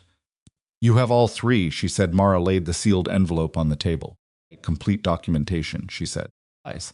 6 weeks of incident summaries, the recording from last night, the witness account, Terry Blankenship's incident report on the access anomaly, the visitor log photograph, and the connection to Paul Albrecht. She paused. Albrecht is the victim with a chain of contact. Foss picked up the envelope and did not open it yet. Lines. The recording from the diner. Hargrove's voice is identifiable. His threats are explicit. Identifiable and explicit. Mara said, the threat against my employment is verbal and direct. The physical contact, the grab, is audible. The movement preceding the strike is documented in Merritt's written witness account. Recording device, a continuous capture unit, Mara said. A civilian model, legally acquired compliant with Georgia's one-party consent statute for audio recording. Eyes. Was a party to the conversation. Everything it captured is admissible. Foss wrote something in the portfolio. Then she looked up. I'm going to be direct with you. The Albrecht death. The state ME's preliminary findings, which came back 90 minutes ago, indicate the vehicle's brake line had been compromised. Not failed. Compromised. She said it plainly without drama, the way people said things that were too large for drama. Patrol is treating it as a homicide. That changes the classification of everything connected to Hargrove, from corruption and civil rights violations to conspiracy in a capital case. The booth was very quiet. Cole's expression didn't change, but something behind his eyes shifted and settled. That's why the text, Mara said, they wanted me out of Keller before this came out, before the ME findings. Someone knew the car would be found and knew what the ME would find. Cutts. We believe Cutts arranged the Albrecht vehicle. He's been connected to 2 prior incidents in Branton and Sewell counties that were ruled accidental at the time and are now under review. She paused. Cutts is currently in Keller County. We picked up his vehicle on a traffic camera on Route 9 at 6:40 this morning. Coffee minutes before the text had arrived on Mara's phone. Watching the diner, Cole said, or the hospital. Both, Foss said. We have a warrant for Cutts that we're executing today. Hargrove is a separate warrant that one requires sign-off that I'm expecting within the hour. She looked between them. I need both of you available for the next several hours. Second, Merritt, your written account and your willingness to testify are significant. Us, your documentation is the spine of the Hargrove side of this case. What do you need us to do? Mara said. Right now, stay here. Ives, stay visible and accounted for. Don't go back into Keller proper until I give you clearance. Fossey looked at her steadily. Fine, I know that's not easy. It's fine, said Fossey's phone buzzed. Hawkins. She looked at it, and something in her expression moved, a controlled tightening, a decision being made. Aren't signed, she said. She stood, took the envelope, and picked up her portfolio. I need to make 2 calls and then we move. She paused. Boss. Mr. Merritt, a brief hesitation, not warmth exactly, but acknowledgement. You built here did what 14 months of federal work couldn't do on its own. I want you to know that. She walked toward the door and was already on her phone before she reached it. The next 2 hours were the particular purgatory of people who have done everything they can do and must now wait for other people to do what only they can do. Ate something, a piece of toast, because Cole had ordered it and put it in front of her without comment, and she was too tired and too pragmatic to decline. Athens. She organized her notes. She went through the documentation one more time, not because anything would change, but because her hands needed to be doing something that wasn't waiting. Cole drank 3 cups of the terrible coffee and read his paperback with the genuine focus of a man who had learned through practice how to be fully present in a holding pattern. At 12:47, Foss called Hargrove was arrested at the county sheriff's office at 12:32, she said. He was taken into federal custody. Deputies Dills and Graves were detained simultaneously at separate locations for questioning. Third Deputy Keene, the younger one from the diner, is cooperating. She paused. Simon Cutts was taken into custody at 11:51 at a property on Marsh Road, 3 miles from the county line. There was a brief situation he attempted to leave, but nobody was hurt. Exhaled. KCM Allied's offices in Trellis are being executed on a search warrant simultaneously, Fossey continued. 2 principals of the company are in custody in Branton County as of 30 minutes ago. A pause. It's moving, Voss. All of it at the same time. That was deliberate. We needed simultaneous action to prevent coordination between the parties. Grove, Mara said, when he was arrested. Where was he? At his desk. Foss said he was on the phone. We don't know who he was calling. That'll come out in discovery. A brief pause. Like, he didn't look surprised. That's all I'll say about it. Science.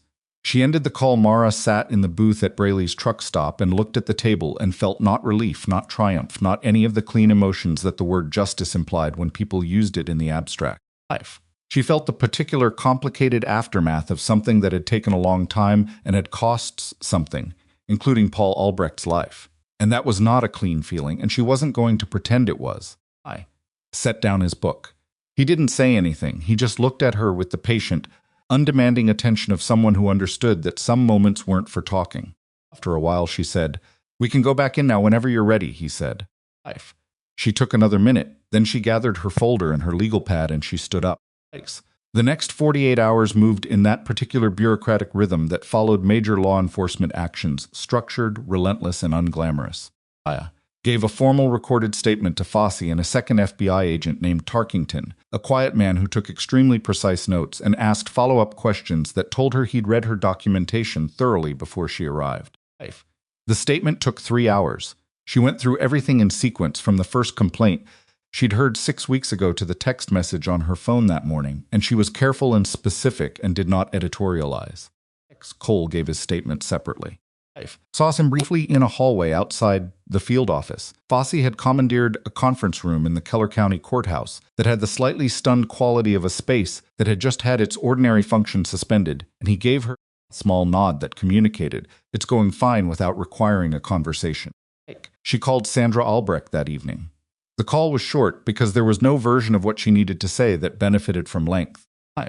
She told Sandra that the investigation into Paul's death had been formally opened at the state level, that federal authorities were involved, and that the people Sandra suspected of being involved were in custody or under active investigation.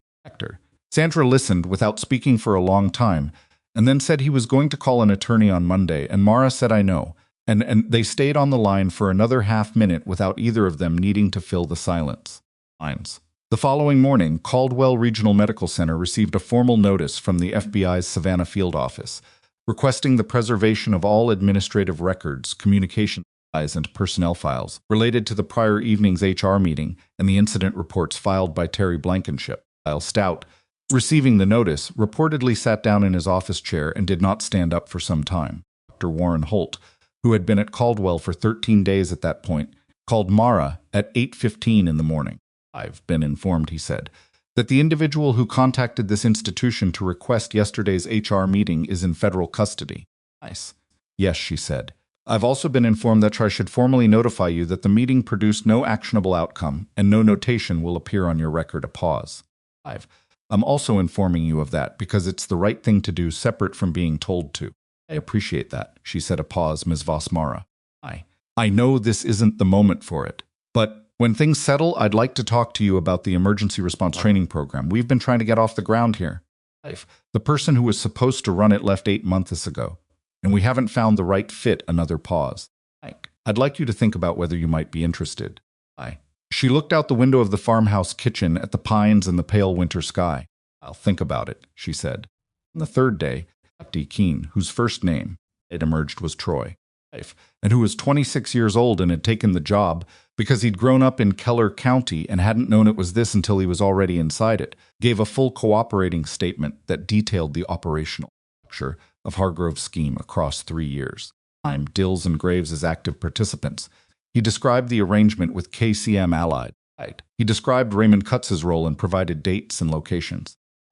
He described 3 separate incidents, including the visit to Paul Albrecht's room, in which he had been present but had not intervened, and his statement included the phrase, "I know that doesn't make it better," twice.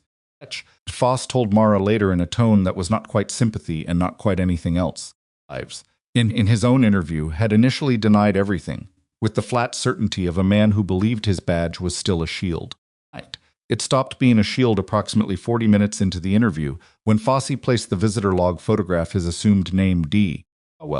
in his own handwriting on the table, next to a handwriting exemplar from his personnel file. He had asked for an attorney at that point. His attorney had arrived and reviewed the materials, and had apparently in terms he couldn't ignore. Operation, partial and reluctant, had followed. Giles never cooperated. Dills had the quality of a man who had been a certain way for so long that he could no longer conceive of being a different way, and he went into the formal proceedings with his jaw set and his eyes on the middle distance.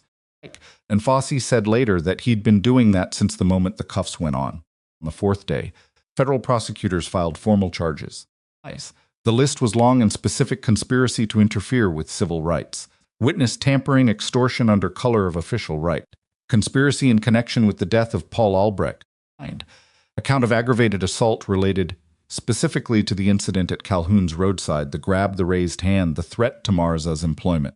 The charges against KCM Allied's principals added wire fraud and conspiracy to commit insurance fraud. Ada read the charges in the parking lot of the farmhouse on her phone, leaning against her car in the thin winter sun. She read them twice. She found Paul Albrecht's name in the conspiracy count and looked at it for a moment. Then she put her phone in her pocket and went inside. She had a shift at Caldwell in 2 hours. She was putting together her bag when her phone rang. Delafield. I saw the federal filing, Delafield said without preamble. Public this morning, Mara said. You did good work, Delafield said. In 12 years of knowing each other across various professional contexts, Delafield had said those words to her twice. The first time had been in a forward operating environment after a mass casualty event that Mara had managed for 19 hours without sleep or relief. Careful work the right way. It still took Paul Albrecht dying to make it complete, Mara said. She hadn't said that out loud before. Delafield was quiet for a moment. Yes, she said, that's true, and it's not going away. But what you built before it happened is why it didn't take 2 more people after him. And Mara thought about that. She thought about the nurse's aide who'd come to her in confidence 6 weeks ago, visibly frightened, and said, I knew I could tell you. She thought about Terry, who'd pulled the access log record and made a copy before anyone could ask her not to. She thought about Denny, who'd done the same with the visitor log, without fully understanding why. All of those people had made a judgment call, had looked at her, and decided she was someone worth trusting with something dangerous. She hadn't taken that lightly then, and she didn't take it lightly now. Thank you, she said to Delafield. Stop thanking people, Delafield said. I work. She almost smiled. Yes, Sergeant Major. She drove to Caldwell Regional in the flat winter afternoon light and walked in through the staff entrance and down the corridor toward the 3rd-floor elevator. Past the place where the carpet always smelled like cleaner, and past the bulletin board with the employee recognition postings, and past the nurse's station where Denny Warwick was mid-handoff with the oncoming charge nurse, and saw her and gave a nod that held more than a nod usually held. She got on the elevator. She had her hand on the 3rd-floor button when the doors began to close, and a voice said, hold it, and Cole Merritt came through the gap, Rook at his heel, a paper cup of coffee in each hand. She looked at him. Visiting hours, he said, handing her one of the cups. You don't know anyone on the 3rd floor, she said. I know you, he said, which was a reasonable response to that. The elevator went up. She took the coffee. How long are you staying in Keller, she asked. He appeared to consider this with more genuine uncertainty than she'd expected, which told her that the question of where he was going next was not fully resolved in his own mind. Cousins back from Atlanta. He said, I was going to leave this week. He looked at the elevator doors Fossey mentioned. They may need additional testimony as the case moves forward. That could take a few months. He paused. And Keller seems like a decent enough place, absent the corrupt sheriff. She looked at him sidelong. Was that the plan, stay for testimony? Out of a plan. He said. The elevator opened on 3. She stepped out into the controlled noise of the floor monitors, the soft percussion of equipment, the particular kind of focused busyness that she'd spent 11 years learning to move inside. She felt it settle over her the way familiar environments did, not comforting exactly, but grounding the sense of being in a place where she knew what her hands were for. Cole stopped at the threshold and Rook sat beside him, both of them staying at the edge of the clinical space, not following her in. I'm here until 7, she said. Huck and I will find somewhere, he said. She nodded once. She turned and walked into the floor. She'd taken 4 steps when she heard the nursing station phone ring and then Denny's voice sharp. Mara. Ambe 1 2-car MVA incoming ETA 4 minutes. She handed the coffee cup to a passing orderly and was already moving. She had been doing this for 11 years, the fast walk that wasn't quite a run because running communicated panic and panic was expensive in a trauma bay. The mental checklist running simultaneously with physical motion, the clearing of everything that wasn't the next 4 minutes. She pushed through the bay doors, and the team was already assembling a respiratory tech, checking the ventilator settings, a second nurse pulling the trauma cart forward, a medical student pressing himself against the wall to stay out of the way. She looked at the team. She assessed what was there and what was missing, and she said, "Where's the second IV line kit?" And someone pointed, and she moved, and it was right.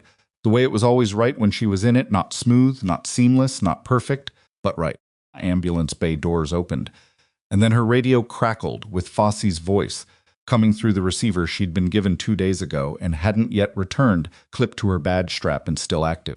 "Boss, we have a problem." Fosse's voice had the particular compression of someone transmitting urgency without losing control. Grove made a call from Federal Holding this morning. We got the recording 20 minutes ago. Mara had one hand on the trauma cart and one eye on the bay doors. Fast. He called someone we hadn't identified. Someone not in our current indictment. Someone who has been in contact with Caldwell Regional Medical Center's board of directors for the past 3 months. A pause that lasted exactly long enough to be deliberate. There's a second layer, someone above cuts. Someone who has been inside the hospital's governance structure the entire time you were documenting, who had access to every incident report, every administrative communication, every HR flag on your record. The gurney came through the bay doors with controlled speed, paramedics calling out vitals, and Mara moved toward it with everything in her focused on the next 4 minutes, and the voice in her ear simultaneously. 2 kinds of urgency running in parallel, her hands already doing what her hands knew how to do.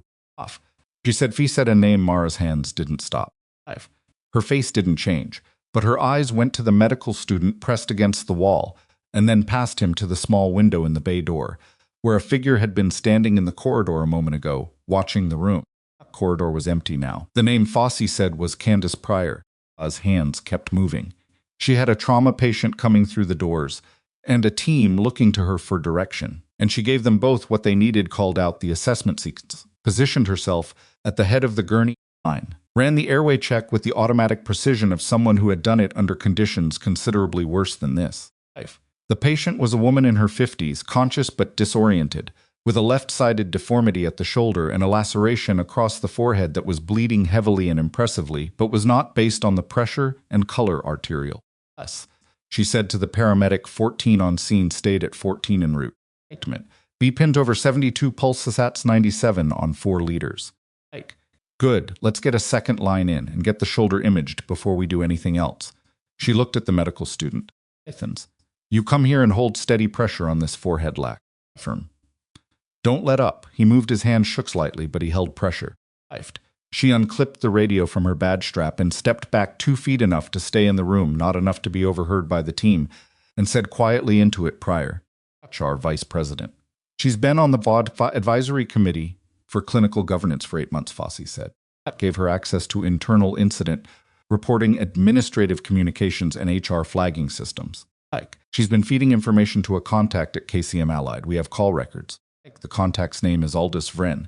He's a principal in the company's liability division. Process that in the particular compressed way her mind worked when multiple streams of information required simultaneous management. Pryor, who had sat across from her yesterday, with her hands folded and her expression carefully neutral, who had said standard protocol when concerns are raised in a tone that had been too smooth, too prepared. Who had access to every incident report Terry had filed. Who would have seen Terry's access log anomaly the moment it entered the system. And had said nothing. Where's she now? Mara said, trying to locate her. She left the hospital building approximately 22 minutes ago. Parking lot camera picked her up getting in her car. A pause. We have units moving 22 minutes ago was 5 minutes before Fosse had called. Which meant someone had told Pryor had tipped her off and she'd moved fast. Panicked fast. She was watching the trauma bay, Mara said. Through the window in the door, she was standing there when the call came in. She knew the call was coming, Fosse said. Hargrove called her before he called anyone else. We think she was at the hospital trying to access your personnel file to pull or alter documentation before we could get a preservation order. In a pause. We got the order and first everything's locked, but she doesn't know that yet. Looked at the trauma bay. Her patient's shoulder being stabilized, the forehead lac holding under the medical student shaking, but adequate pressure, the team working in the controlled rhythm of people who had done this before. She was not needed at this specific moment. She was needed somewhere else. "I'm coming out," she said to Foss. She caught the eye of the second nurse, a steady woman named Gail who had 15 years on the floor and could run a trauma assessment in her sleep, and said, "You have it for a few minutes." It wasn't a question. Kyle nodded. She already had it. Mara went through the bay door into the corridor. Cole was still there at the edge of the hallway, Rook sitting beside him. He read her face in the second she came through the door and was already moving before she said a word. "Fire," she said. "She's running. Foss has units out." Which way out of the building staffed on the south side opens to a secondary lot that connects to Greer Avenue? "If she knows the works here," Cole said. "She knows the building. They moved not running. She'd learned years ago that running in a hospital corridor produced exactly the wrong effect, stopped people and drew attention and created a secondary problem, but moving fast, the kind of fast that looked purposeful rather than urgent." Cole fell in beside her and Rook adjusted his pace without instruction, matching them exactly. The south corridor was empty this time of day. The administrative wing on the far side of the building drew the staff traffic, and the south side was primarily storage and secondary offices. Their footsteps were loud on the linoleum. At the end of the hall, she could see the push-bar door of the staff exit, and through its narrow vertical window, a slice of the secondary parking lot. A car was moving. A gray sedan backing out of a space at the far end of the lot, moving with the kind of deliberate, unhurried speed designed to not draw attention. Mara hit the push bar and came out into the cold afternoon air and stopped. Cole stepped past her and looked at the sedan, which had completed its reversal and was now pointing toward the lot's south exit. He looked at the exit, then at Rook, then made a small hand signal. She didn't recognize something from a vocabulary she wasn't trained in. Rook moved immediately, angling out to the right side of the lot, not toward the car, but toward the exit gate, moving fast and low with a precision that made it clear this was not a new kind of problem for him. The sedan reached the exit and stopped. Rook was sitting in front of the gate, blocking it. A dog couldn't block a car, but sitting in front of it with that particular stillness that communicated without ambiguity that something was being decided. I never saw him. The car didn't move. Cole walked toward the driver's side. He didn't rush. He covered the distance with the same economy he applied to everything. And when he reached the window, he knocked on it twice lightly. The window came down. Mara had followed at a distance. She could see Candace Pryor's face through the windshield. The composed, neutral expression cracked now, something underneath it that wasn't guilt exactly, but was its structural equivalent. Of someone who had managed a very careful performance for a very long time and had just run out of stage. "Fire," Cole said, his voice carrying clearly in the still air. "Agents are on their way to this parking lot. I'd recommend you stay where you are." "I'm not required to," she started. "Arrest," he said. "Not by me, but you are going to want to be here when Agent Foss arrives, because the alternative is that you're not here, and that tells a story you probably don't want told." Fire looked at him. She looked through the windshield at Mara, who was standing 20 feet back with her arms at her sides and her face doing nothing in particular. Something moved through Pryor's expression recognition, maybe, or the specific discomfort of being seen clearly by someone you had underestimated. She had sat across from Mara in that HR room, and had believed Mara thought that the woman in the scrubs with the folder was manageable, a complaint to be processed, a variable to be neutralized through procedure. Pryor put the car in park. Arrived in 7 minutes with 2 additional agents and a Keller County deputy who was not Graves and Dills. A woman named Torres who had apparently been quietly cooperating with the federal investigation for 6 weeks, which was the kind of detail that explained certain things Mara had wondered about. Specifically how Fossey's team had moved with such speed on the simultaneous arrests. Candace Pryor was taken into custody in Caldwell Regional's secondary parking lot, next to the dumpster enclosure and beneath a security camera whose footage Fossey's team immediately requested preserved. She was advised of her rights in the flat procedural language of someone who had advised many people of their rights, and she said nothing except to confirm her name, which was the response of someone who had already made a decision about what the next phase of this looked like. And she didn't look at Mara again. Mara watched from near the staff exit door, her arms crossed against the cold, and she felt a specific thing that she couldn't name, precisely not satisfaction, because satisfaction implied the outcome had been clean and it hadn't been. Albrecht was still dead. The compromised brake line, the hospital room visit, the men who'd sat beside a drugged post-surgical patient and extracted testimony he'd never meant to give, none of that was undone. The system that had allowed all of it to build for years across 3 counties, eating away at people who'd had accidents and couldn't fight back, was real and had been real for a long time, and the arrests didn't reach back and fix what it had already cost. It was stopped, and the people who'd built it were going to answer for it in specific, documented, public ways, and that was not nothing. That was in fact the whole point of the 6 weeks and the legal pad and the encrypted files and the recording device clipped behind her badge.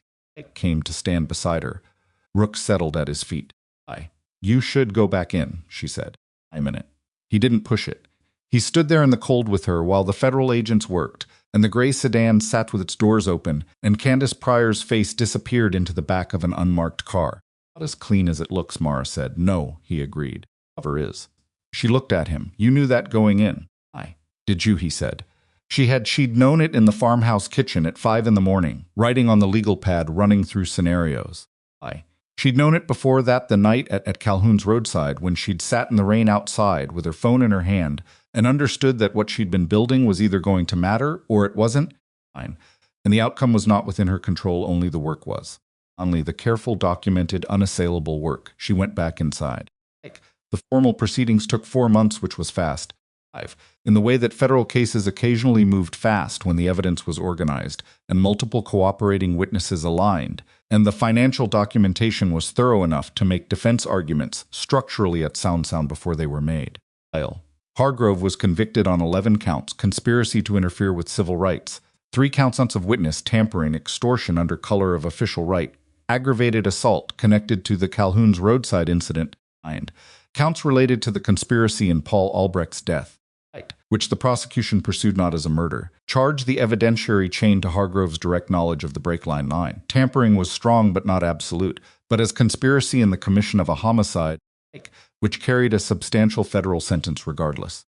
He was sentenced to 22 years. His badge had been confiscated the day of his arrest, and the State Law Enforcement Standards Board had formally revoked his certification within the week. He made a statement after sentencing which his attorney had advised against, and which he gave anyway in the flat, controlled voice of a man who had spent 11 years believing he was a different category of person than he was. He said the investigation had been politically motivated. He said he had served Keller County faithfully. He said a lot of things that the courtroom absorbed without visible response, which was its own kind of answer. Deputy Graves pleaded guilty to 3 counts and received a reduced sentence of 4 years with additional civil penalties and a permanent law enforcement bar. His cooperation had been reluctant and partial, which the prosecutors had accounted for in the terms. Dills went to trial separately, maintained his stance, and received 8 years. Keene, whose cooperation had been early and complete, received a suspended sentence, community service, and 2 years of probation, an outcome that several commentators was lenient and that Mara, when she read about it, found. She didn't have strong feelings about because Troy Keene was 26 years old and had been trying to figure out how to leave a situation he'd been trapped in, and that was a complicated thing to calculate from the outside. Raymond Cutts pleaded not guilty, guilty in a sequence that suggested his attorney had spent approximately 2 weeks reviewing the federal evidence and arrived at a clear conclusion. He received 14 years on the charges connected to Branton and Sewell counties, in addition to the Keller County conspiracy counts, to run consecutively, which put his earliest release date somewhere in the vicinity of his mid-60s. The 2 KCM allied principals were convicted on fraud and conspiracy charges. The company's license was revoked. The insurance claims in all 3 counties that had been manipulated through the scheme were reopened by a state insurance authority review board, and settlement adjustments were made in 11 cases. Albrecht's attorney filed a wrongful death civil suit that, pending the criminal convictions as predicate findings, reached a settlement that covered her children's college educations, and then some. Sarah didn't know the specific figure and didn't ask. Candace cooperated fully after her arrest, which her attorney had presumably also advised, and which she had apparently decided was the correct strategic decision. Her cooperation added detail to the KCM allied financial picture and confirmed the mechanism through which hospital administrative data had been fed to Vren at the liability division. She received 3 years, a substantial fine, and a permanent bar from healthcare administration. The settlement with the hospital board, which had not known about her activities and was subsequently managing its own institutional reckoning, included terms that were not made public. Sarah read the final sentencing summaries on a Thursday morning in late spring on her phone in the hospital's second-floor break room. Thinking. Bad vending machine coffee that she'd made a habit of not complaining about, because complaining about it had never changed it, and habit was a kind of peace. Life. She felt the weight of it all at once, not grief exactly or triumph, but the particular gravity of something that had taken a long time and had asked a specific price, and was now finally complete. She sat with it for 4 minutes by the break room clock, what it was, which was complicated and costly and also done. Then she finished her coffee and went back to work. The Emergency Response Training Program at Caldwell Regional launched on the first Monday of June, 6 months after Mara's first conversation with Warren Holt about it in his office. It was not a small program. Holt had given her resources. She hadn't expected a dedicated space on the second floor, a budget for equipment that she'd argued for specifically rather than generally, and the authority to structure the curriculum without committee approval beyond an initial review. She'd built it the way she built everything from the ground up, from first principles, without assuming that what had been done before was automatically what should be done.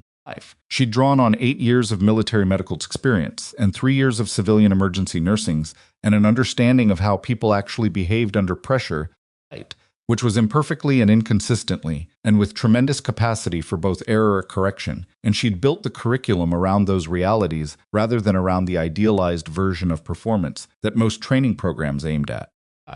The first cohort, a mix of nursing staff, 2 residents, a respiratory therapist, and 3 EMTs who Holt had partnered with from the county's newly restructured Emergency Services Department.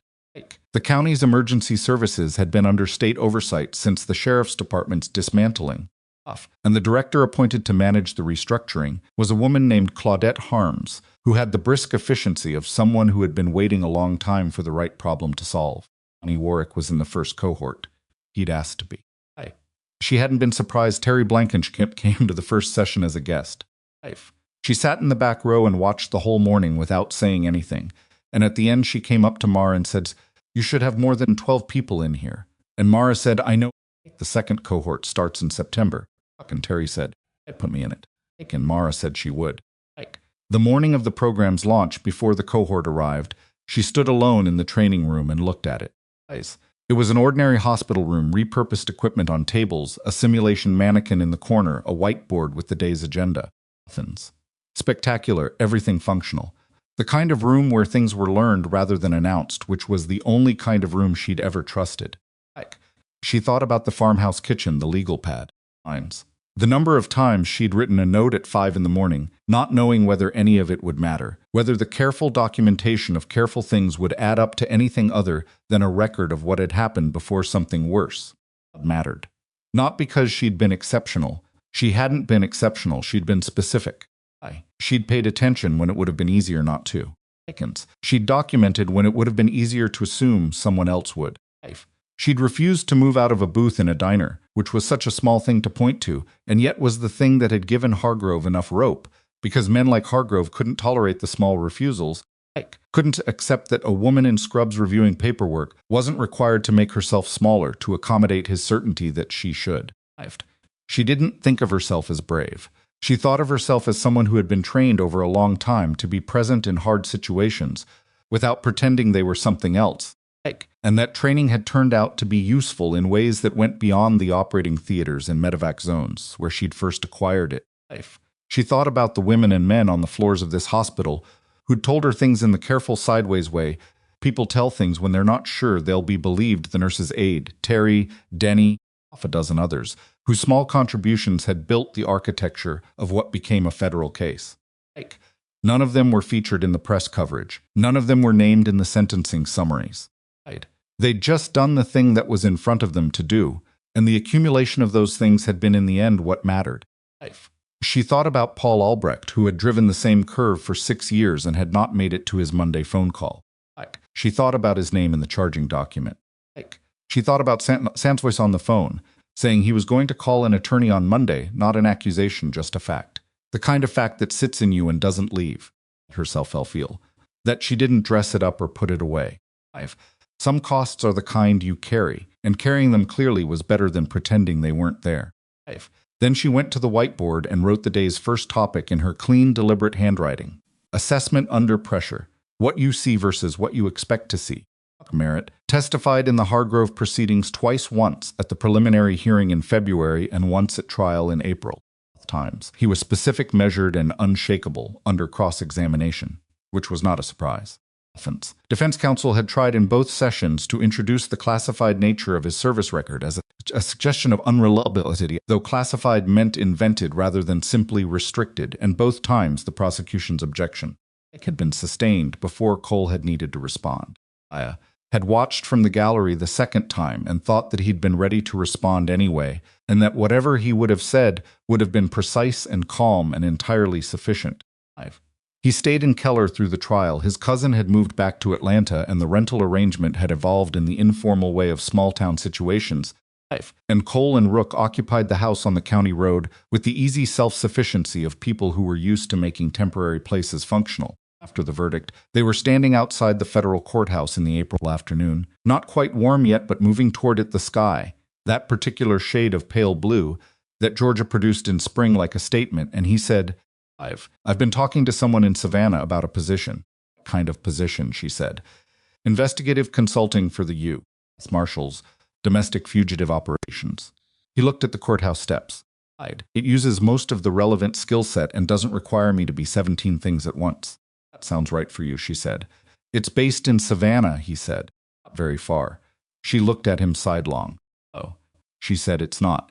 He looked back at her with the particular directness that she'd come to understand was just how he looked at things, not performing steadiness, just steady.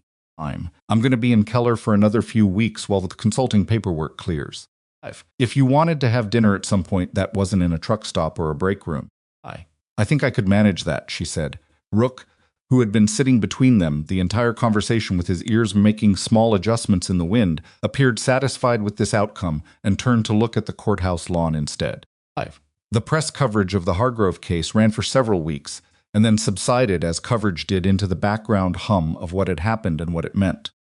Several pieces focused on the structural failure of county oversight mechanisms. One focused specifically on the pattern of patient intimidation at Caldwell Regional, and quoted an unnamed source within the hospital's administration. Mara suspected it was Holt, who had the quality of someone who understood when transparency was the right institutional choice.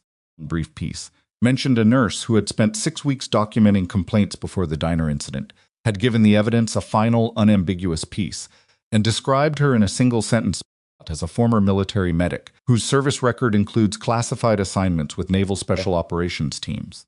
I read that sentence in the break room on the same Thursday as the sentencing summaries, with the same bad coffee, and felt the small, complicated thing that came with being accurately described in public when you'd spent years being inaccurately assessed in private. It was not vanity. It was just the specific sensation of having the record corrected. Her personnel file at Caldwell Regional had been formally amended. The notation from the performance evaluation about collaborative communication deficiencies had been reviewed by Holt and 2 department heads and expunged. A military service summary had been added to her professional record, which she'd been asked to provide and had provided without drama. The Emergency Response Training Program Directorship was formalized as a role with a title and a corresponding adjustment in her compensation, which she'd negotiated with the same specific documented approach she applied to everything. She was not celebrated. There were no ceremonies. The hospital had sent a letter from the board acknowledging her contributions to the investigation and the subsequent improvements to the institution's oversight protocols. The letter was well written and meant what it said, and she'd filed it and moved on. She didn't need a ceremony, she needed the work to have mattered, and it had. On a Tuesday in late June, 3 weeks after the training program's second cohort was announced, and 6 months after the night at Calhoun's roadside, Mara drove south on Route 9. She passed the pull-off where the patrol unit had sat watching the diner's parking lot. She passed the county line marker, the Keller County Pride and Community sign, which had been quietly taken down sometime in the past month and had not been replaced yet. She passed the gas station with the red glow sign. She pulled into Calhoun's roadside. It was a different building up. Close, the neon sign still flickering. The same letter going dark at intervals, the gravel lots still pooling rainwater in the same low spots. This part hadn't changed. Small places didn't change the way cities did. They absorbed what happened and continued. She went inside. Petra was working, the same young woman with the same name tag, Though her expression was different from the one Mara remembered, less held in, less the careful neutrality of someone managing proximity to something dangerous. She saw Mara come in, and the recognition moved across her face immediately. I wondered if you'd come back, Petra said. Just for soup, Mara said. Coffee. If it's not too late, it's never too late, Petra said, which was not strictly true but was the right thing to say. Mara sat in the middle of the room, not at the back booth. Not because the back booth carried anything she couldn't manage, but because there was no reason to arrange herself around it. She put her bag on the seat beside her and looked at the room. The jukebox that still wasn't playing anything, the counter with its spinning stools, the rain on the windows, and found it was just a diner. She thought about what it meant that the booth had mattered. That a woman refusing to give up her seat in a roadside diner had become the final visible piece of something much larger. She hadn't planned it that way. She'd been tired, and she'd had soup coming, and she'd said no to someone who yes, and everything that followed had followed from that, not because she was extraordinary, but because she was prepared. Because the work she'd been doing quietly in the background for 6 weeks had been real work, real documentation, real attention paid to real people who needed someone to take their accounts seriously. That was the thing nobody talked about when they talked about people who stood up to institutional corruption. The boring part, the long part, the part that happened before the dramatic moment that made it into the news summary. The part that was just a person sitting at a kitchen table at 5 in the morning, writing careful notes about careful things, not knowing if any of it would matter, doing it anyway, because someone had to, and she was someone. Put brought the soup. She brought the coffee. She stood for a moment at the table instead of moving directly away. My cousin works in Branton County, she said. She says it's different there now. Everything. She paused. People feel like I don't know. They can say something. That's the point, Mara said. Nodded. She looked like she wanted to say something else, and then didn't, which was fine. Everything needed to be said. She went back to the counter. Mara ate her soup. She drank her coffee. She looked at the window where the rain was coming down steadily, and she was not afraid of it and not arranging herself around it. Her phone buzzed. Cole Torres just texted me. The County Emergency Services Restructuring approved the new co-response protocol. Your training program is formally part of the county framework. She looked at the message for a moment. Then she typed back, that was faster than I expected. His response came 10 seconds. You built something solid. How did things get used?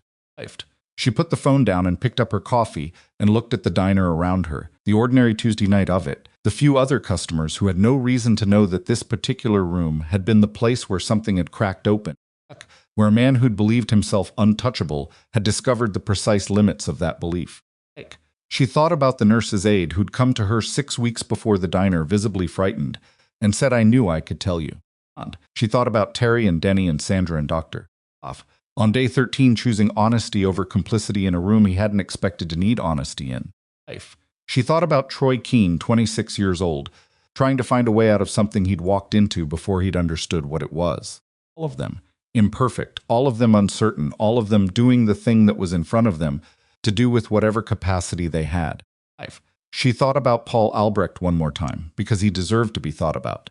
Not as a casualty, not as a data point, as a man who'd driven the same curve for 6 years, and had told his wife things he maybe shouldn't have, because he'd been hurt and afraid, and the men in the room with him had been practiced at extracting exactly those things from people in exactly that state. She thought about his name in the charging document and in the civil filing and in the ME's report. And she thought that the best thing she could do for him was what she was already doing, building something in the place where the system had failed him, so that the next person who came through that system met something different. Perfect. Nothing was perfect, but different better, by a specific documentable, defensible amount. A tip that was larger than the cost of the meal. At the door, she paused and looked back at the booth in the far corner. It was empty tonight, just a blue laminate's table and a window with rain on it. She thought about Hargrove standing in front of it, 11 years of authority behind him, certain that a woman in scrubs would move when he asked her to move. And she thought about herself not moving. And she thought that it was such a small thing, not moving. And also the whole thing, depending on which end of it you were standing. She pushed through the door. The rain was cold and immediate, and she crossed the parking lot without hurrying. She got in her car. She sat for a moment with the engine off, the rain on the roof, the neon sign in her rearview mirror flickering. She'd been underestimated her whole professional life. Dramatically. Not always maliciously, sometimes just casually, the way people underestimated things they hadn't looked at carefully. 5. She'd learned over time that this was not something to fix in the people doing it. 5. It was something to note and then to work, because the work was the answer to the estimation problem, and the work was something she controlled, and they didn't. 5. She'd worked and the work had held, and Keller County was different now. Imperfectly, incompletely, but measurably and specifically different. 5. In ways that would show up in the lives of people who drove County Road 7 and ended up in hospital rooms and needed someone to ask how they were really doing. That was the point. She started the car. She drove north on Route 9, past the tree line, past the old water tower with Keller on its side, past the intersection where Graves had sat in his patrol unit watching the truck's last known position. Left. She drove through the town she'd been told to leave and hadn't left. 5. She drove past Caldwell Regional, where the lights on the 3rd floor were on and would be on all night, because trauma didn't stop at business hours. 5. And she drove out the other side of town toward the farmhouse with its pine trees and its clear sight lines and its kitchen table where she had sat at 5 in the morning and decided that careful work done right was the most powerful thing she knew how to do. She sat in the dark for one moment, the engine cooling the pines moving in the wind. Then she got out of the car and went inside, and she was not afraid of what had happened here, because what had happened here was hers to carry, hers to use, hers, to turn into the kind of knowledge that made the next difficult thing more navigable for everyone she worked beside. In the kitchen was warm and ordinary. She put her keys on the table and made tea and stood at the window for a while, looking at nothing in particular, and then she went to the kitchen table and sat down, not to write anything. Not because there was more to document, just because it was her table in her kitchen, in a county that could no longer threaten her out of it, and she had earned the right to sit in it quietly, without bracing for anything, for as long as she wanted.